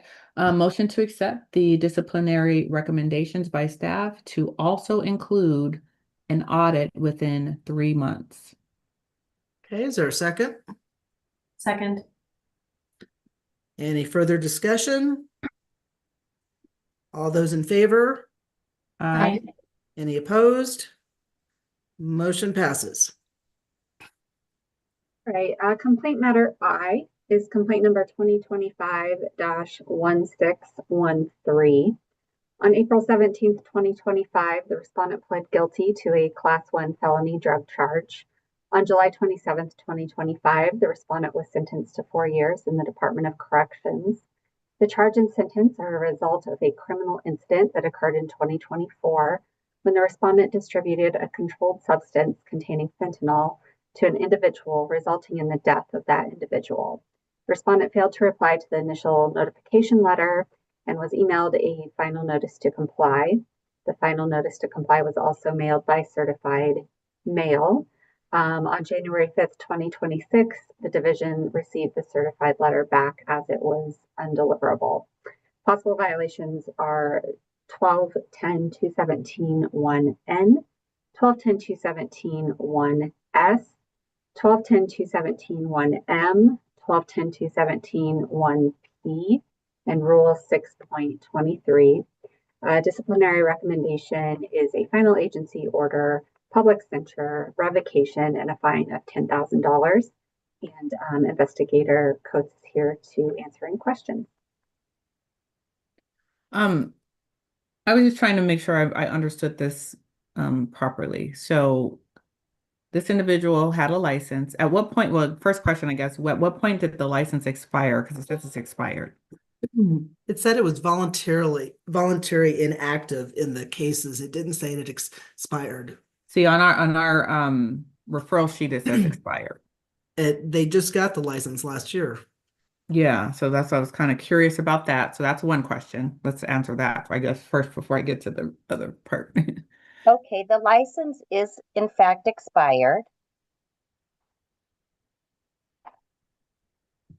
How is it expired? I checked and it is expired. I believe he may have gone inactive. Let me double check that, but I have in my records that he expired at the end of this year. Was he maybe he went inactive. What I'm thinking is let me go back. If he was licensed that first year, he would have had to renew. Let's see, when was his? I don't think I have the information on when he originally got his license. He got his license in June of 2025. Oh, there it is. Okay. So June of 2025, and he would have expired that year. Okay. So that was my first question. And then, so just so I understood, because I didn't know if the expiration had something to do with this overall, but he had a license. This case happens. It's discovered, he didn't report, it's discovered that this situation happened. And then as a result of the severity of his conviction, the recommendation is, are what we see in front of us. Yes, and I just double checked he did go inactive in late July, and then he expired at the end of the year. Okay. So he self-inactivated or was that done by the division? It looks like he did. Okay. Okay. So then I guess my next question, if he's inactive, expired, and based on the recommendations here of revocation, I mean, how are we going to collect a fine? Doesn't mean we are, but we need to do the revocation. Otherwise, he could come off being inactive and he could be active. So no, I agree with that, but I'm just, the fine is kind of like, well, he's, what are the chances of that? So I don't know if he there's wants any... to become active again, then he would have to pay the fine. Well, just so you know, in many of these cases, particularly in cases where someone is incarcerated, we recognize that collecting the fine is probably not something that's going to occur at this point. And so your job is to impose what you think is the correct discipline here. And then in a settlement offer, I can offer to stay that fine and have it only be due in the event that he does reapply. And that way, it's sort of not just setting somebody up for something that they can't accomplish right now, given their circumstance, but that it would be due at a later time. Okay, I was just curious about that. But that covers all of my questions. Okay, anyone else, or does someone want to make a motion? I'll move to accept staff recommendation. Okay, do we have a second? Second. All right, any further discussion? All those in favor? Aye. Any opposed? Motion passes. All right, complaint matter J and J and K are related, but in complaint matter J is complaint number 2024-1519. Based upon a complaint received by the division, an investigation was opened regarding the respondent for unlicensed activity. The respondent responded generally that they do not believe that the division has jurisdiction over their actions. The investigation noted potential violations that the respondent engaged in real estate licensed activity without first obtaining a real estate license, failed to disclose that in exchange for the homeowner simply signing a contract for the sale of their property to the respondent records a document against the homeowner's property requiring payment from the closing to release it, failed to disclose that in exchange for the homeowner simply signing a contract for the sale of their property to respondent submits to the title company a document requiring payment from the closing, failed to disclose that if respondent fails to secure a buyer to purchase the property, the respondent has no intention of purchasing the property from the homeowner, and enters into unconscionable contracts with homeowners that do not expire, do not have a provision for default, and do not have a provision for termination. Possible violation is 12-10-202, and the disciplinary recommendation is an injunction. And investigator Denise Wright is here to answer any questions.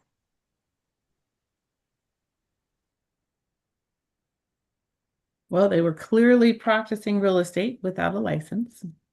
So, and we only have one option here. So I guess if there's no questions, I'll motion. Proceed. All right, motion to accept the disciplinary recommendation as presented by staff. I'll second. Any further discussion? All right, all those in favor? Aye. Any opposed? Motion passes. Investigative matter K is complaint 2024-1331. The respondent is a self-described limited or discount service broker who lists properties on behalf of the co-respondent or respondent we just spoke about. The co-respondent pays the respondent a flat fee for getting the listings, quote, live in the MLS. The investigation noted the potential violations that respondent entered into listing agreements with the co-respondent, but allowed co-respondent to sign on behalf of the actual homeowner who was not authorized to sign on behalf of the co-respondent. Failed to exercise reasonable skill and care for a homeowner by entering incorrect information in the MLS, which ultimately led to the homeowner being sued by the buyer. Used non-commission approved lead-based paint disclosure forms. Failed to ensure the lead-based paint disclosures were in the transaction files for properties built before 1978, and failed to execute settlement statements. Possible violations are 12-10-217-1J, 12-10-217-1K, 12-10-217-1Q, 12-10-407-2B, 12-10-202, 12-10-217-1M, Rule 6.2, 6.19A, 6.20, and 7.1. Disciplinary recommendation is public censure, a final agency order, a fine of $10,000, coursework in ethics, contracts, and brokerage relationships, and a license downgrade to an FA or an associate broker. And investigator Denise Wright is here to answer any questions.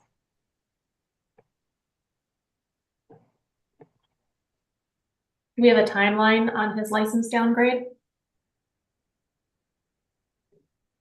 Not in the recommendation, we do not, but it's certainly up to you if you want to extend past the normal time for high-level supervision for an associate broker. Do you just want clarification of 2 years, Erica? Yeah, I was just trying to clarify. All right. And then I had a question on whether we needed a follow-up audit. I thought there was still some issues with their three-way reconciliation, that there were still some things that were wrong and they still had negative balances. I think that this is the one before that one. Yeah. Because they weren't, the three ways weren't equal, and then they were equal, but then it looked like they were wrong. We're on But this K. is a different case. This is the case that corresponds with the last case we just discussed, which was the corporation. This is the agent that was kind of on the other side of those transactions. Sorry, I'm on, okay. Yeah. Well, okay, I'm on Yeah, L, yeah. sorry. That's okay. But yeah, there were, I think a lot of the issues were identified. This was not a great situation, especially allowing individuals to sign on behalf of homeowners. There's so much here. So I think the discipline right now appears to me to be appropriate. Okay, does someone want to make a motion? Motion to accept the disciplinary recommendation as presented by staff. With the clarification of the downgrade of 2 years? With the clarification that the downgrade to FA will be 2 years. Yeah. Okay, is there a second? I'll second. Any further discussion? All those in favor? Aye. Aye. Any opposed? Motion passes. Okay, investigative matter L is complaint number X 2025-162. A routine audit was opened on the respondent, and during the course of the audit, numerous corrections were made and satisfactory answers were provided. The reconciliations, however, indicate ongoing anomalies, such as negative ledger balances and owner ledger totals that appear to include the tenant's security deposits, which are already accounted for on the security deposit ledgers. Possible violations are 1210-217-1H, 1210-217-1I, 1210-217-1M, Rule 5.14, and Rule 5.10. Disciplinary recommendation is diversion, a fine of $1,000, coursework in trust accounting, and 2 follow-up audits. The first no sooner than 90 days after the stipulation. And Auditor Meredith is here to answer any questions you may have. Good morning. Morning. Any questions or discussion? No questions from me. I didn't have anything other than being nitpicky that the other box should be checked. Which one? Oh, okay. I see. That's incredibly nitpicky, but Okay, do you Hey, good go ahead and observation. make a motion? You can put that in there. I move to accept staff recommendation with the addition to ensure that the other box is checked to ensure that the 2 follow-up audits are accounted for. Okay, and then we have a second. Second. All right, any further discussion? All those in favor? Aye. Any opposed? Motion passes. Okay, now we're on to licensing matters. All right, licensing matter A. This is a preliminary advisory opinion. It's complaint number 2025-2092. The applicant was convicted of theft of $50 to $300, a class 3 misdemeanor on July 3rd, 2019. They were convicted of vehicular eluding, CSP Class 6 felony, convicted on February 12th, 2021. Also, controlled substance, manufacturer Schedule 3-4, a Class 4 drug felony in February of 2021. Convicted of the following: ID theft, uses info to obtain a Class 5 felony, February 2021. Accessory to crime charged with Class 1-2, a Class 4 felony in August 2021. Controlled substance possession Schedule 1-5, a Class 1 drug misdemeanor, convicted in May of 2021. Theft of $50 to $300. This was amended to theft of $300 to $750, a Class 2 misdemeanor, convicted in September 21. Theft of $750 to $2,000, a Class 1 misdemeanor, convicted April of 2021. And vehicular eluding, a Class 5 felony, convicted in January 19th of 2024. As usual, there's no recommendation, and Investigator Quintana is here to answer any questions. Any discussion or any questions? Yeah, Go I ahead. mean, given pretty much, bottom line for me was given just the pattern of the multiple convictions and pretty much a short time too. Most of these have happened just within the last, 5-6 years. And the convictions that are concerning as it relates to our industry would be the theft, identity theft, even the drug-related offenses, all which, obviously would raise serious concerns around trust. Handling funds, which we don't do a lot, but there's some of that. There's definitely sensitive information that we get. And so my recommendation for us all is a negative opinion based on that, especially since the most recent conviction, I believe, was 2024. So it's very fresh. And I believe this person's trying to turn over a new leaf, which I think is great. I hope they continue on that journey. I just think with these things happening so recent, this industry, I would be concerned just with the pattern of a lot of the same types of convictions. I agree with you, Erica. In my review, I'm glad to hear the person is on the road to recovery through all this, heading in a good direction. However, I just wasn't finding the person trustworthy with all the repetitive thefts and going into a house through a garage door, stealing a purse out of a car, things like that. And then going into our industry where you're in households consistently or commercial businesses consistently. And with it being so recent, I am not able to give a positive opinion on this particular application. Okay, I would agree. And if, they decide to wait maybe a year or two, having additional letters of recommendation, I only see the one. I had to go back and actually refresh my memory on this because there were a lot of exhibits to get through. I think that a little bit more time and some more letters regarding rehabilitation and moral character would be helpful. Okay, would someone like to make a motion? Motion to accept a negative preliminary advisory opinion. Okay, do we have a second? I'll second. Any further discussion? All right, motion passes. Licensing matter B is also a preliminary advisory opinion. It's complaint number 2026-8.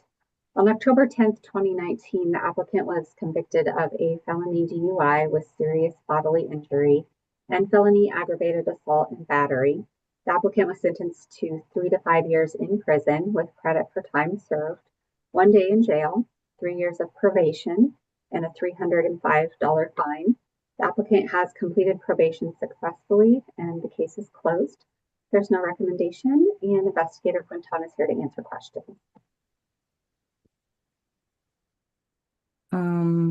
On this one,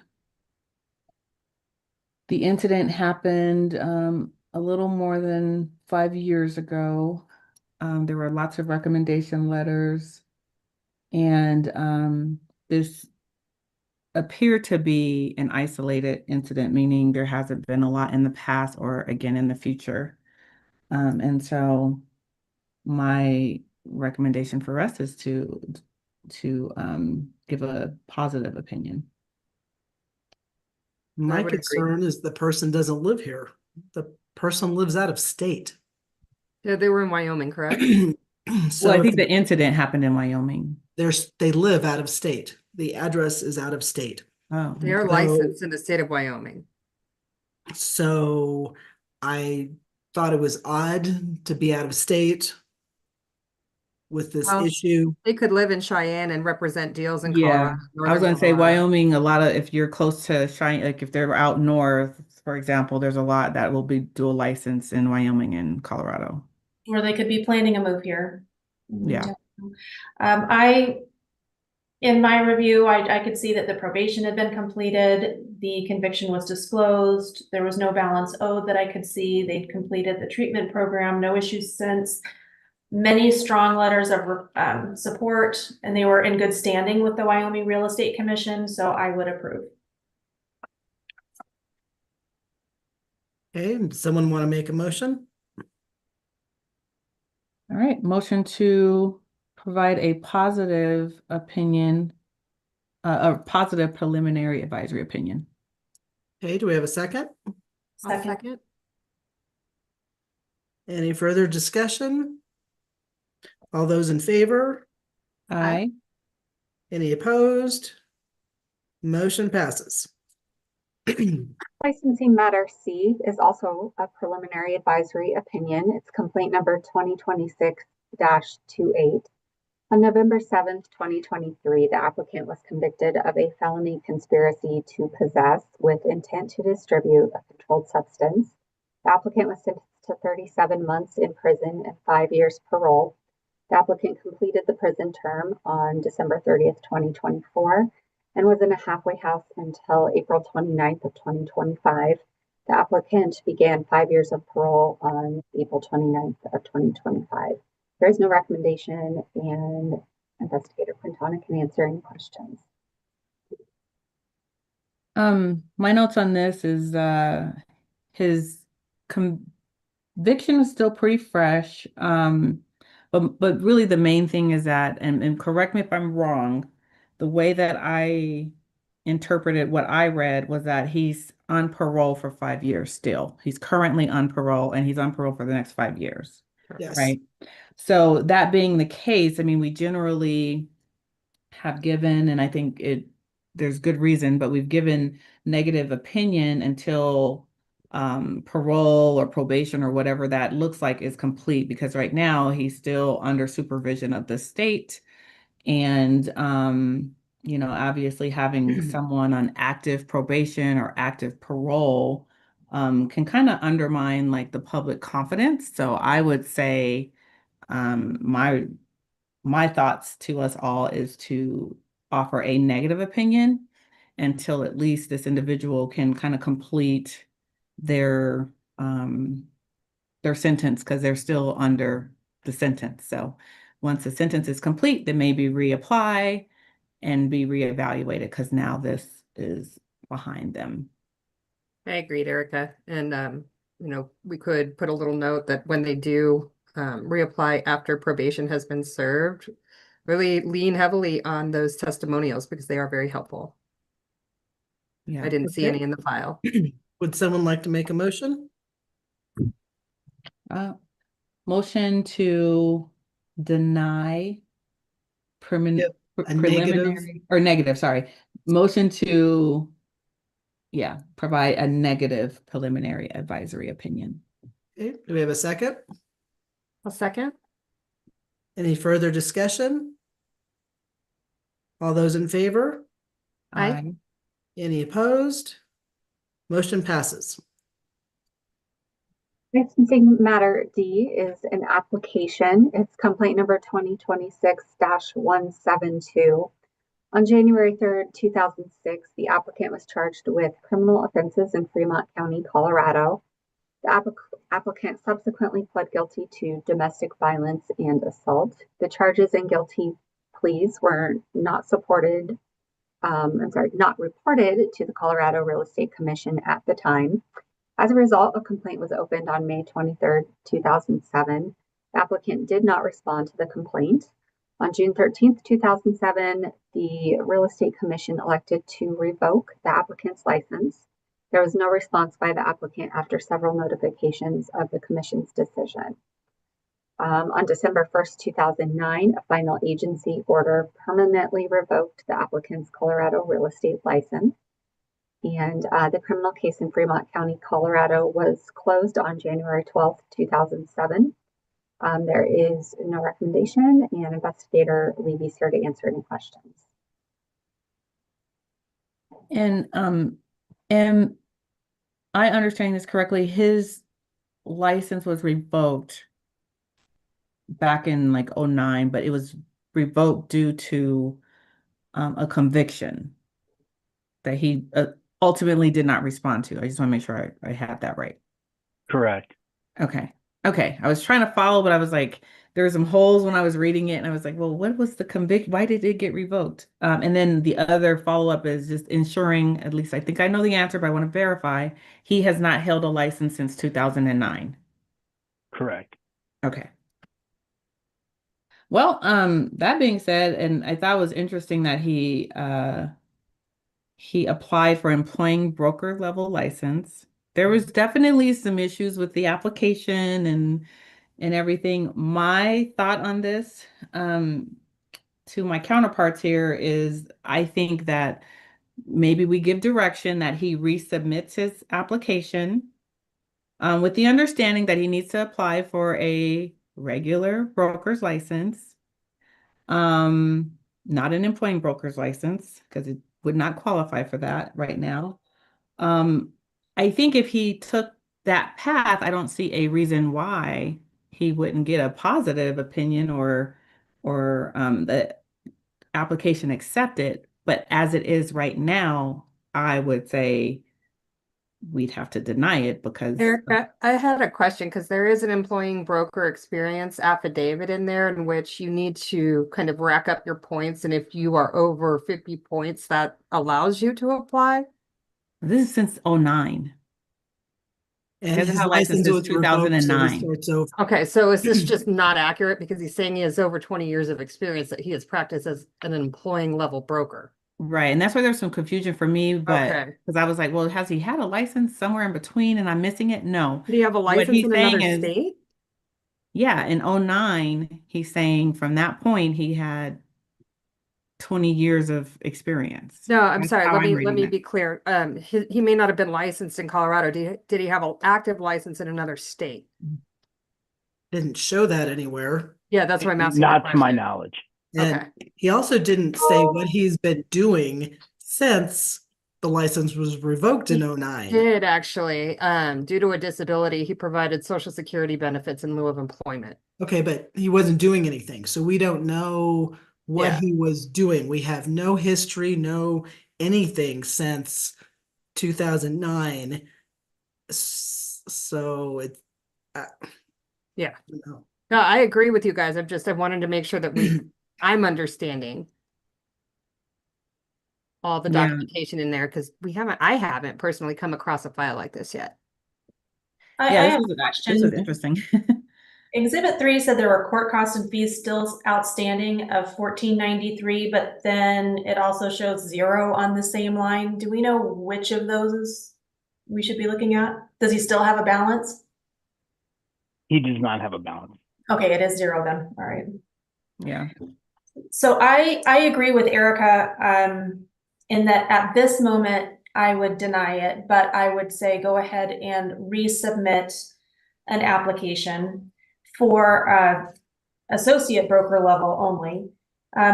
I felt like it was a very incomplete application. The directions were not really followed. So I think he needs to go back and really look at what we're asking for. There were no letters of recommendation. He did put in customer satisfaction surveys, but I find it fundamentally different. His surveys were positive, so I think that that was a good thing.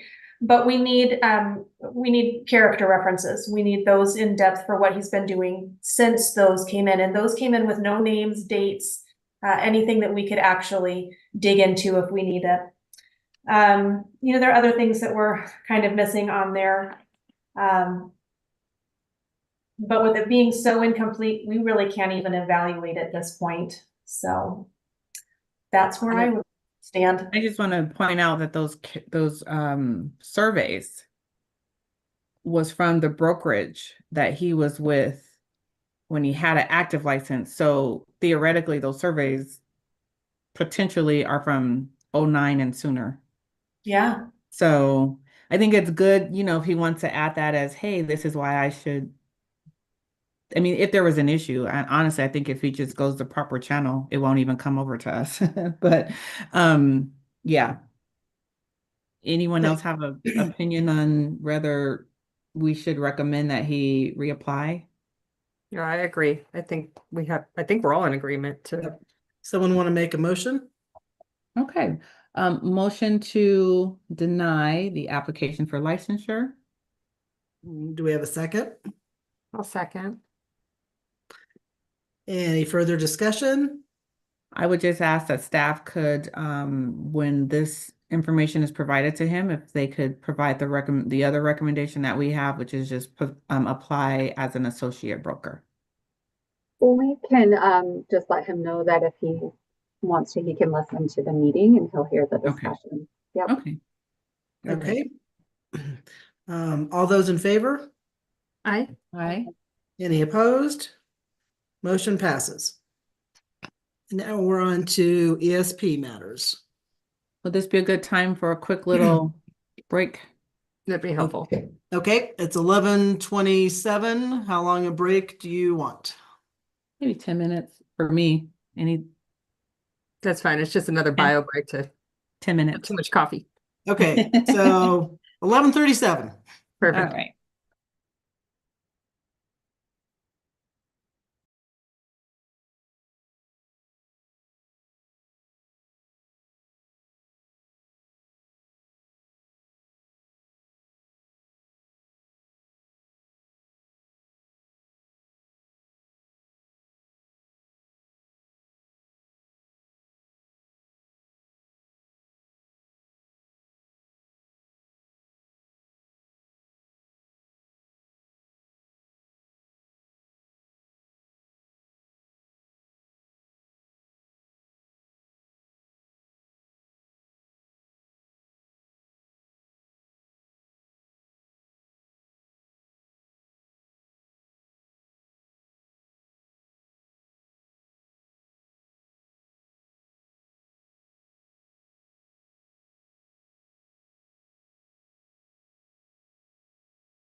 Okay, it looks like we're all back, Penny. All right. You must see a pattern of a lot of non-compliant cases coming back before you, and it's a bit of a frustration on our end as well. And I just wanted to share a little bit of info with you also that in the past, the state of Colorado had a central collections agency that we worked with, and that sending non-compliant fines to collections was certainly an incentive, and it helped gain compliance in a lot of these cases. And several years ago that went away, and the state has been working, or the department's been working to engage a new collections service. It's taken a little longer than we had hoped, but we are on the brink of that coming back. And so hopefully with that additional service to help provide some incentive and motivation, and they work with them on payment plans, et cetera, we'll see a decline, hopefully, in some of these non-compliant cases. But until then, here we go. So this first matter is in reference to a case number 2024-1415, which was a final agency order that was issued for a non-compliance of a stipulation that this individual entered into voluntarily. They have sort of disregarded our attempts to gain compliance, not showing real interest in the license anymore. And so the recommendation is to pursue the violation of violating a lawful order with a final agency order, public censure, revocation of the license, and the fine of $2,500, which would add in addition to additionally the 15% surcharge on top of that. Okay, any discussion or questions? The question I had on this was, this individual's license is currently inactive. Is that a result of kind of like the lack of compliance here with the order, or that just naturally happened? So it goes back to this started with this individual with a continuing education audit, and they had asked through the negotiation and settlement process, they didn't want to practice at that moment, and said, so we said, that's fine. We will, if you're inactive, we will stay the required coursework until you become active again, but you need to go ahead and pay the fine. So that was something that this individual had sort of negotiated as a way to resolve that case. So we did not inactivate him. He inactivated himself. Okay. And I will mention, since I have your attention, I think what would be helpful in some of these is maybe the original like the original order, like, because I didn't have the backstory as well. So, okay, and some of them have it and some don't. So I don't know if that's just something I can mention that would be helpful in the file. If we had even the like original discipline. So I can do that. But this one's a little bit unusual because it's the third step now, and I can see that we included the order that this is saying was violated, but I understand what you're saying in terms of the background history. So yeah, yes, yeah, noted. And that was really a note that I wanted to make. Other than that, the last note I will just make is that I noticed it was email on October 1st, email on October 10th, email on the 18th, December 18th, and a phone call on December 18th, but no mail. And I just think maybe adding, I've been kind of mentioning that, I know at a few meetings, but just adding that mail component So they can never come back and say, like, then at that point, we've tried everything. We've tried email, we've tried phone call, and we've tried mail. And at that point, if they're still not responding, then they can't really use the excuse that they didn't It's get their it. job to update their email. So the email that's on file should be correct. If it's not correct, it's because they haven't updated But it. how do you resolve when an email But- system sends it to junk folder? To your point, Erica, and I'll check with my staff on this, who does these reports for me, because there is supposed to be a mailing in that process, and I'm not sure if it didn't get documented here, Okay. or if it didn't get done for some reason. But that is, there is supposed to be at least one phone call attempt and one mailing attempt in addition to any other attempts. So I will follow up and make sure that's occurring. Okay, that was really my only comment because I think that's an important piece because again, with all these email systems, like there are going to be those instances where emails aren't received because they go to a different folder or something like that. Not saying that happened here, I don't know, but if we have mail as well and a phone call, we've done everything.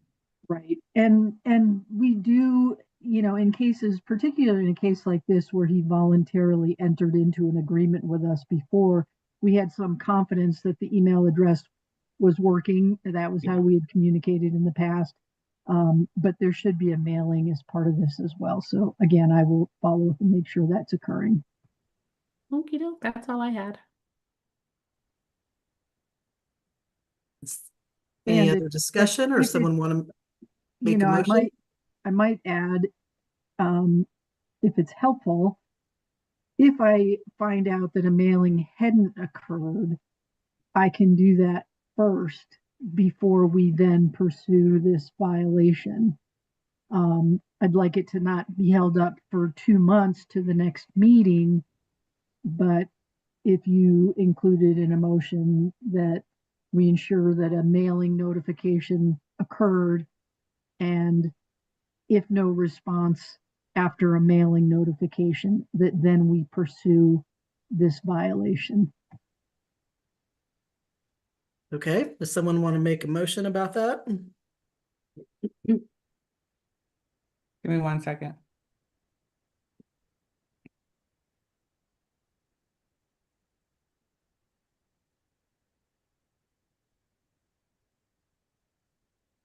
Okay, I just want to write down what Penny just said. Motion to proceed with the violation 1210-217-1M and all of the recommended disciplinary actions. Also would like staff to ensure that a mailing notification occurred. If it did not occur, to please send out a mailer. If still no response, move forward with the recommendation. Is that right? Yep, that's good. Okay. All right. That was do we have- a mouthful, but yes. Do we get have a the point. second? I'll second. All right, any further discussion? All those in favor? Aye. Aye. Any opposed? Motion passes. Okay, now I'm going to be looking for that in all of these, and so I just want to make, we'll make sure that that is occurring. So this next one is referencing case 2025-1995, which was a stipulation entered into with this individual following a continuing education audit. In this case, they have paid their fine, but they have failed to take the continuing education as required, and they do maintain an active license at this point. And so the recommendation is to move forward with a violation of the order, a $2,500 fine, final agency order of public censure, and a 30-day suspension, and to continue until compliance is met. So this one doesn't say anything either about the mail. So I guess we can just include the little sentence at the end about the mail in this one as well.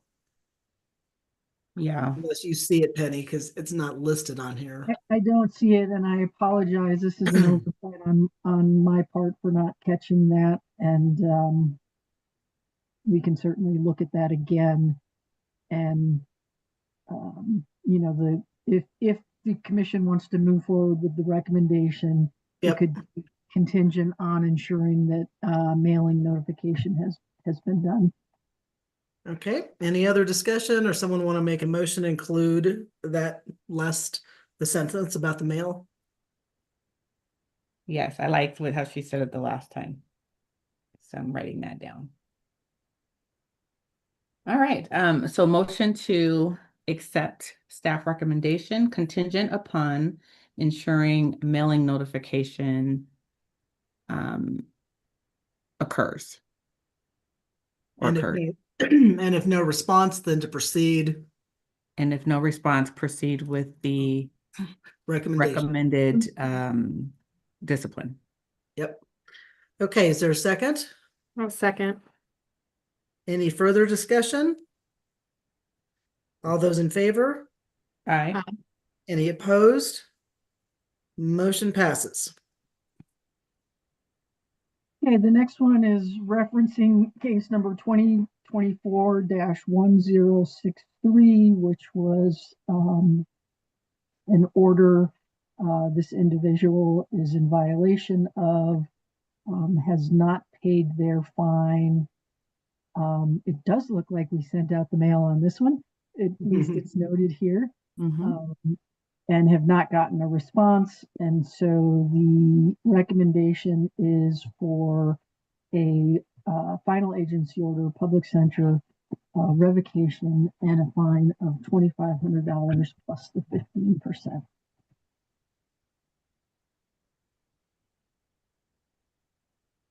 And although you might note in this case that this individual is expired, excuse me, because licensees have a 3-year automatic right to renewal. In other words, they still possess the property right of the license. They're within our jurisdiction until that 3 years has passed. And so we are pursuing this like we would any other violation. Okay, any questions or someone want to make a motion? The only question I have was, what was the original violation? I couldn't find, I don't know if I missed it. Let me go back to that one. This was kind of an example of what I was saying, where it just says Exactly. complaint number. There's a complaint number, but there's no history of what the complaint was even about. Not that it makes a huge difference, but I think when you're reviewing these, it does help to have a sense of, you know, the timeline and what occurred. And give me a second, I'm going to pull up his full file.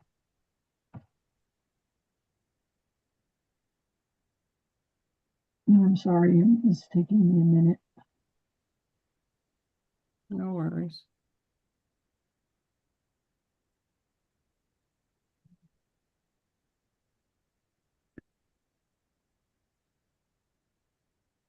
So the original was a stipulation that he entered into through settlement negotiation with me for a continuing education audit. And he failed to comply with that. And so we pursued a violation of that order, which led to a final agency order asking for this compliance. And this is the next step. Once a final agency order has been issued, if still aren't complying, we move for the revocation. Okay, thank you for that. Yep. Well, any other questions, I guess? Let me not jump ahead. Okay, do you want to make a motion? Yeah. So motion to accept the recommendation as presented. All right, do we have a second? I'll second. Any further discussion? All those in favor? Aye. Aye. Any opposed? Motion passes. Okay, the next one is referencing case number 2025-1992, which was a stipulation this individual entered into following a continuing education audit, where they agreed to pay a fine and complete some coursework. The fine has been paid, the coursework has not been completed, and they are not responding to us.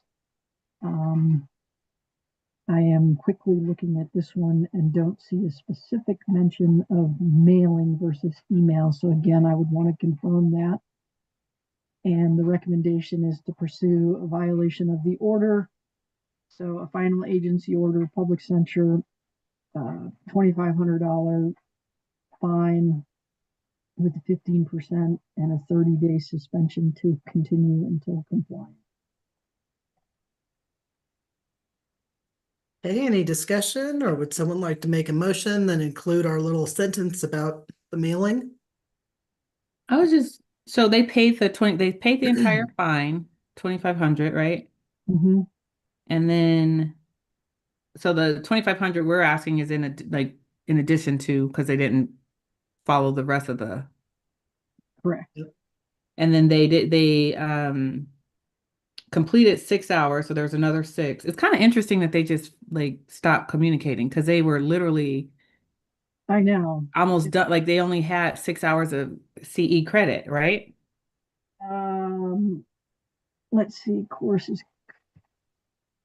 Oh, Yep, yes. they have They have 6 hours left to complete, correct? Yeah. But that was it. They've paid the fine. They just had the 6 hours left. Yeah. So it's just kind of weird why they just, I don't know. That's odd to me. And they just stopped communicating. It is odd, and it's a little frustrating. It's frustrating that the regulator is ignored. And there have been times that through this process, somebody comes back with a spectacularly legitimate reason why they didn't respond, in which case it could come back to you as, would you reconsider? So, our goal here is not to try to catch people up. It's just to gain compliance and close these out. And, if we get their attention and they give us something that is additional information that you should consider, then we'll bring it back to you. Yeah, this one was disappointing because they were right there. But I can make a motion unless there's any other questions. Nope, go ahead.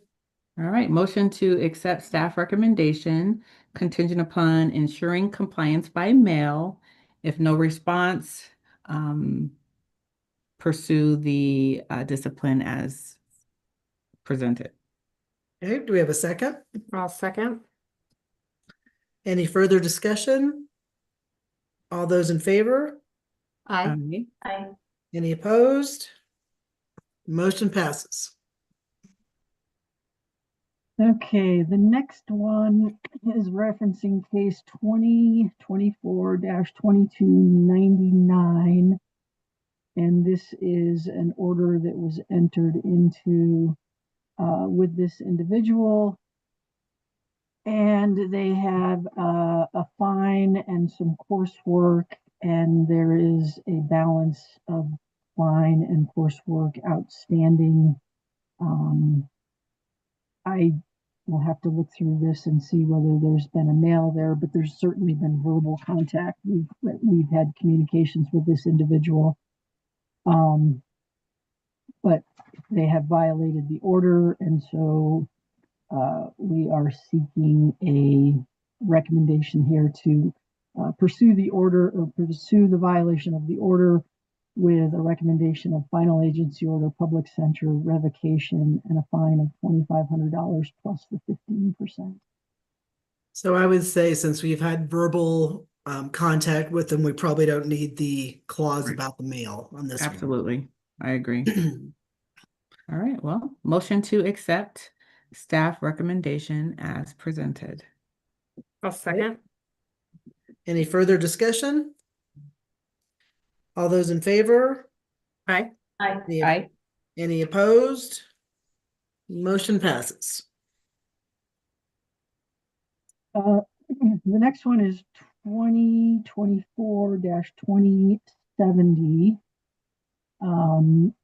This involves an order that they entered into agreeing to pay a fine and take some coursework following a continuing education audit. They have not complied with that order. We are wanting to pursue a violation of that order, seeking a final agency order or public censure, a fine of $2,500 plus the 15%, and a 30-day suspension to continue until compliance is met. And this individual is maintaining an active license. And I believe U.S. mail was noted in this one on Yes. the 36th. So this one was the opposite. You had the mail, but no email. So I didn't know what the deal with that was. Yeah, I'm gonna just follow up on that and make sure that we're catching all the responses here, or all the attempts here. Yeah. And if you guys, I mean, you're the ones that have to make the decision here. And so any information that you need from us that you're not seeing here, you know, and Erica, you've raised a couple of good points, but, you know, please feel free to tell us what you want to see so that you can make your appropriate decisions. Okay.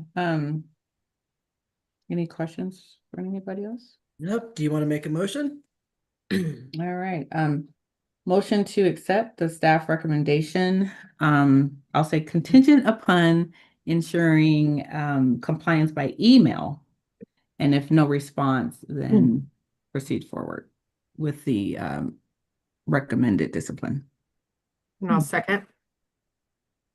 Okay, any further discussion? All right, all those in favor? Aye. Any opposed? Motion passes. Okay, we're getting there. The next one is 2024-1159. And this also, let's see, so this stemmed from a continuing education audit where they agreed to pay a fine and take some coursework. Actually, let me just double check on this because I think they did not settle this one with me, so we pursued that and got a final agency order through the hearing process. Was a default, and they have not complied with that order that was formally presented to them. So we are seeking a violation of that order, final agency order, public censure, revocation, and a fine of $2,500 plus the 15%. And on this one, their license is suspended. So was that a result of?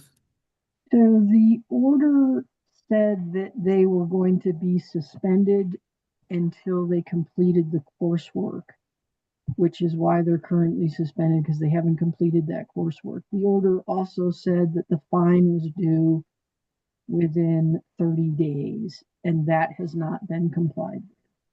And so that's where we're at. Okay, any further discussion or someone want to make a motion? Motion to accept staff recommendation. As Contingent. presented. Are we Yeah, gonna oh, make- actually, yeah, because this one didn't have the mail. Right. Okay, we'll just make that consistent today. So motion to accept staff recommendation contingent upon proper notification through mail. If no response, to proceed with the discipline as presented. Okay, And do we I'll have a second. All right, any further discussion? All right, all those in favor? Aye. Aye. Any opposed? Motion passes. Okay, the last one is referencing case 2025-728. This individual was subject to a continuing education audit. Did not resolve that case with us through the litigation process. We got a default requiring a fine and coursework. None of that has been complied with. And so we are pursuing a violation of that order, seeking a final agency order, public censure, $2,500 fine plus 15%, and a 30-day suspension to continue until compliance. All right, any discussion or someone will make a motion? Yeah, this one was the only note I have on this. It was kind of interesting because the licensee said that she's a senior citizen and is currently, so this was the quote that we were given. Licensee responded stating she's a senior citizen and is currently in her real estate commission class where they are warned about these notices being fraudulent schemes in attempt to steal money.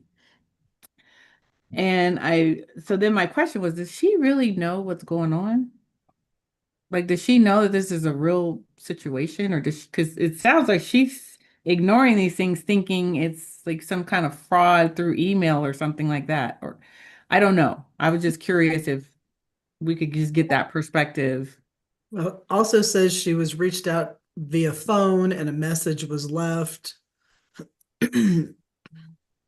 So I know that the one of my staff members, in attempting to negotiate the just non-compliance with the continuing education audit, spoke with this individual, and it was a conversation where they just didn't agree with it. I didn't get a whole lot of other substance from that.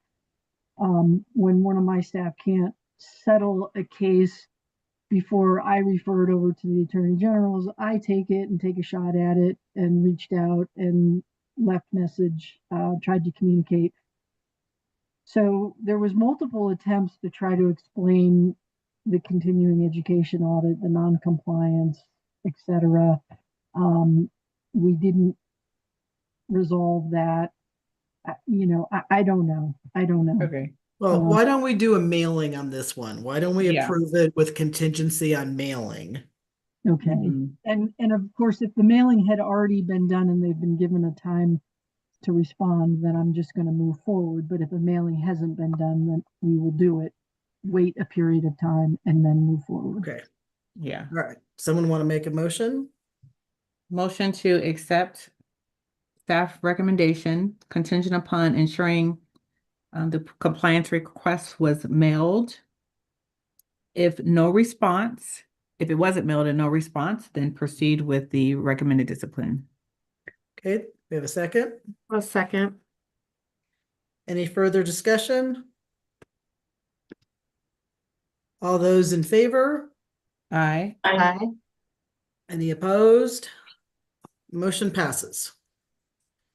Okay, that is all I have for you. Okay, so next we're on to Attorney General matters.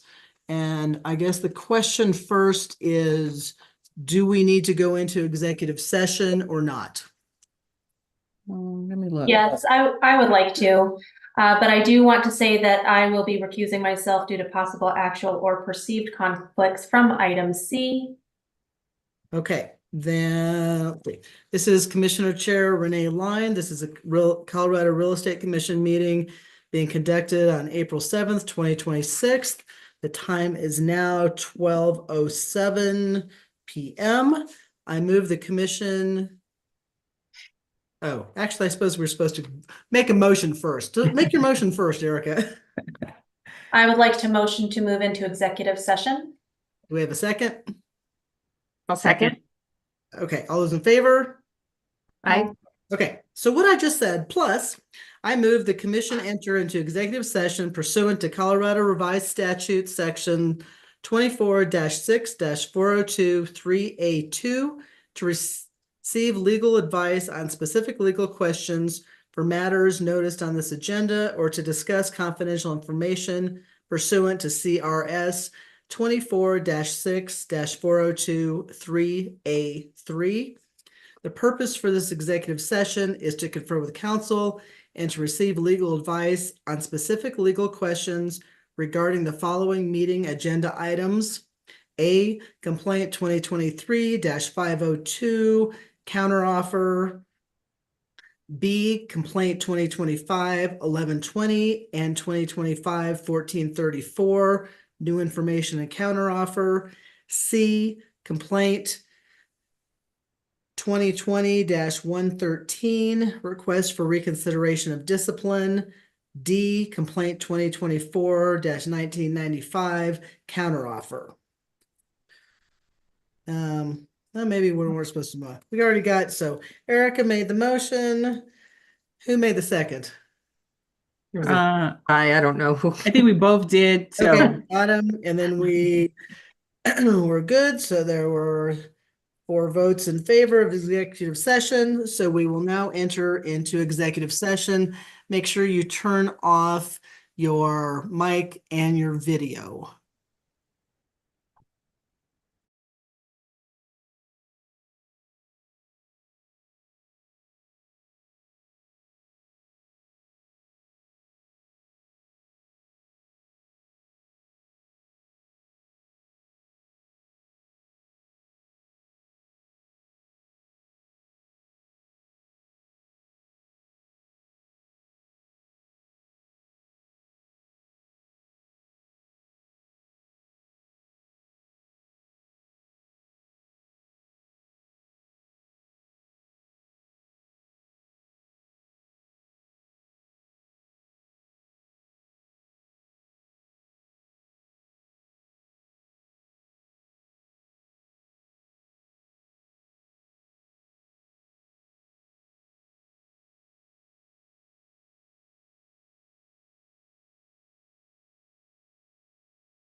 Okay, looks like we've got everybody. Okay, so we have Attorney General matters that to discuss. And we're going to discuss A, B, and D first, since Erica is recusing herself from C. So in matter A, does anyone have a motion on the counter offer or any? We also have a STIP that has been signed. Does someone want to make a motion on approving the STIP? Or hang on 1 second.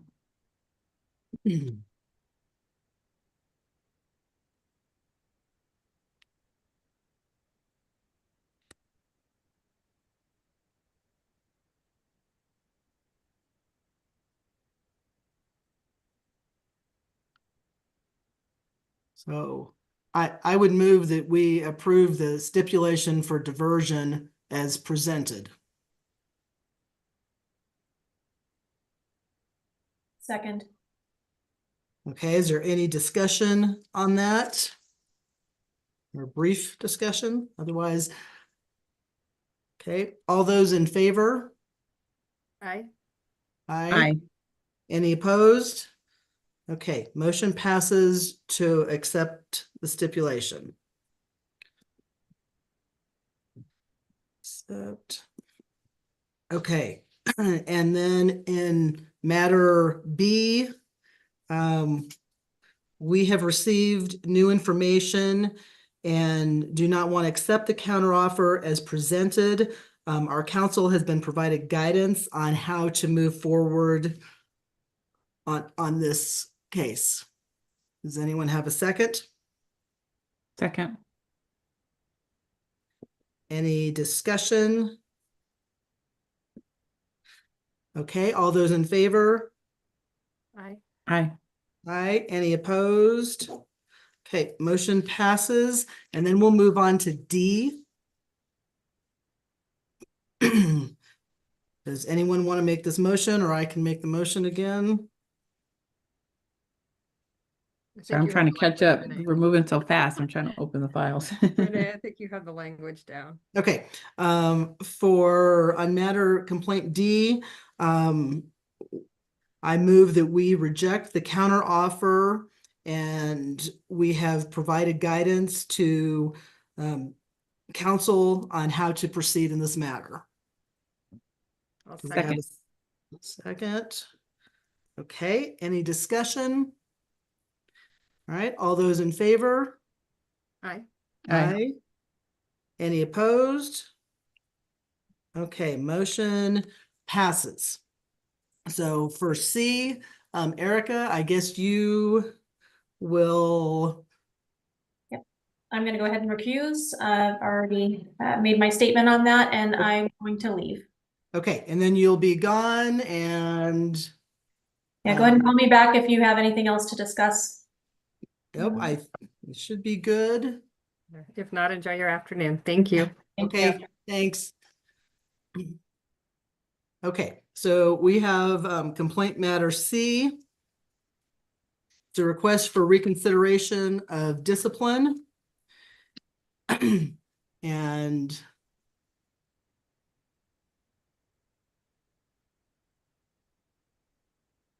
does someone want to make a motion on that? Bear with me. I'm still trying to. On this one, I'm trying to pull it up. We're going so fast. I can't keep up. Well, on this one, I would make a motion to dismiss the discipline against the respondent.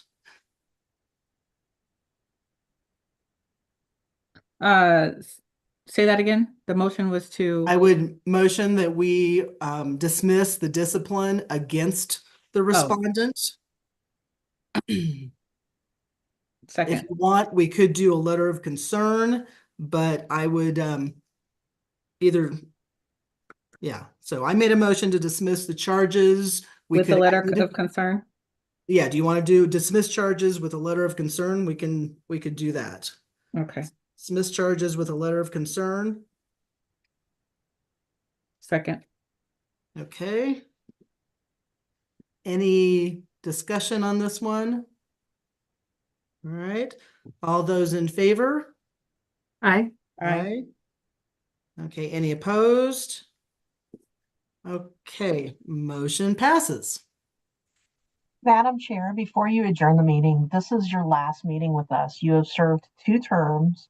And I just want to thank you on behalf of the division for all of the time that you've dedicated to your role as a commissioner. We have really appreciated it.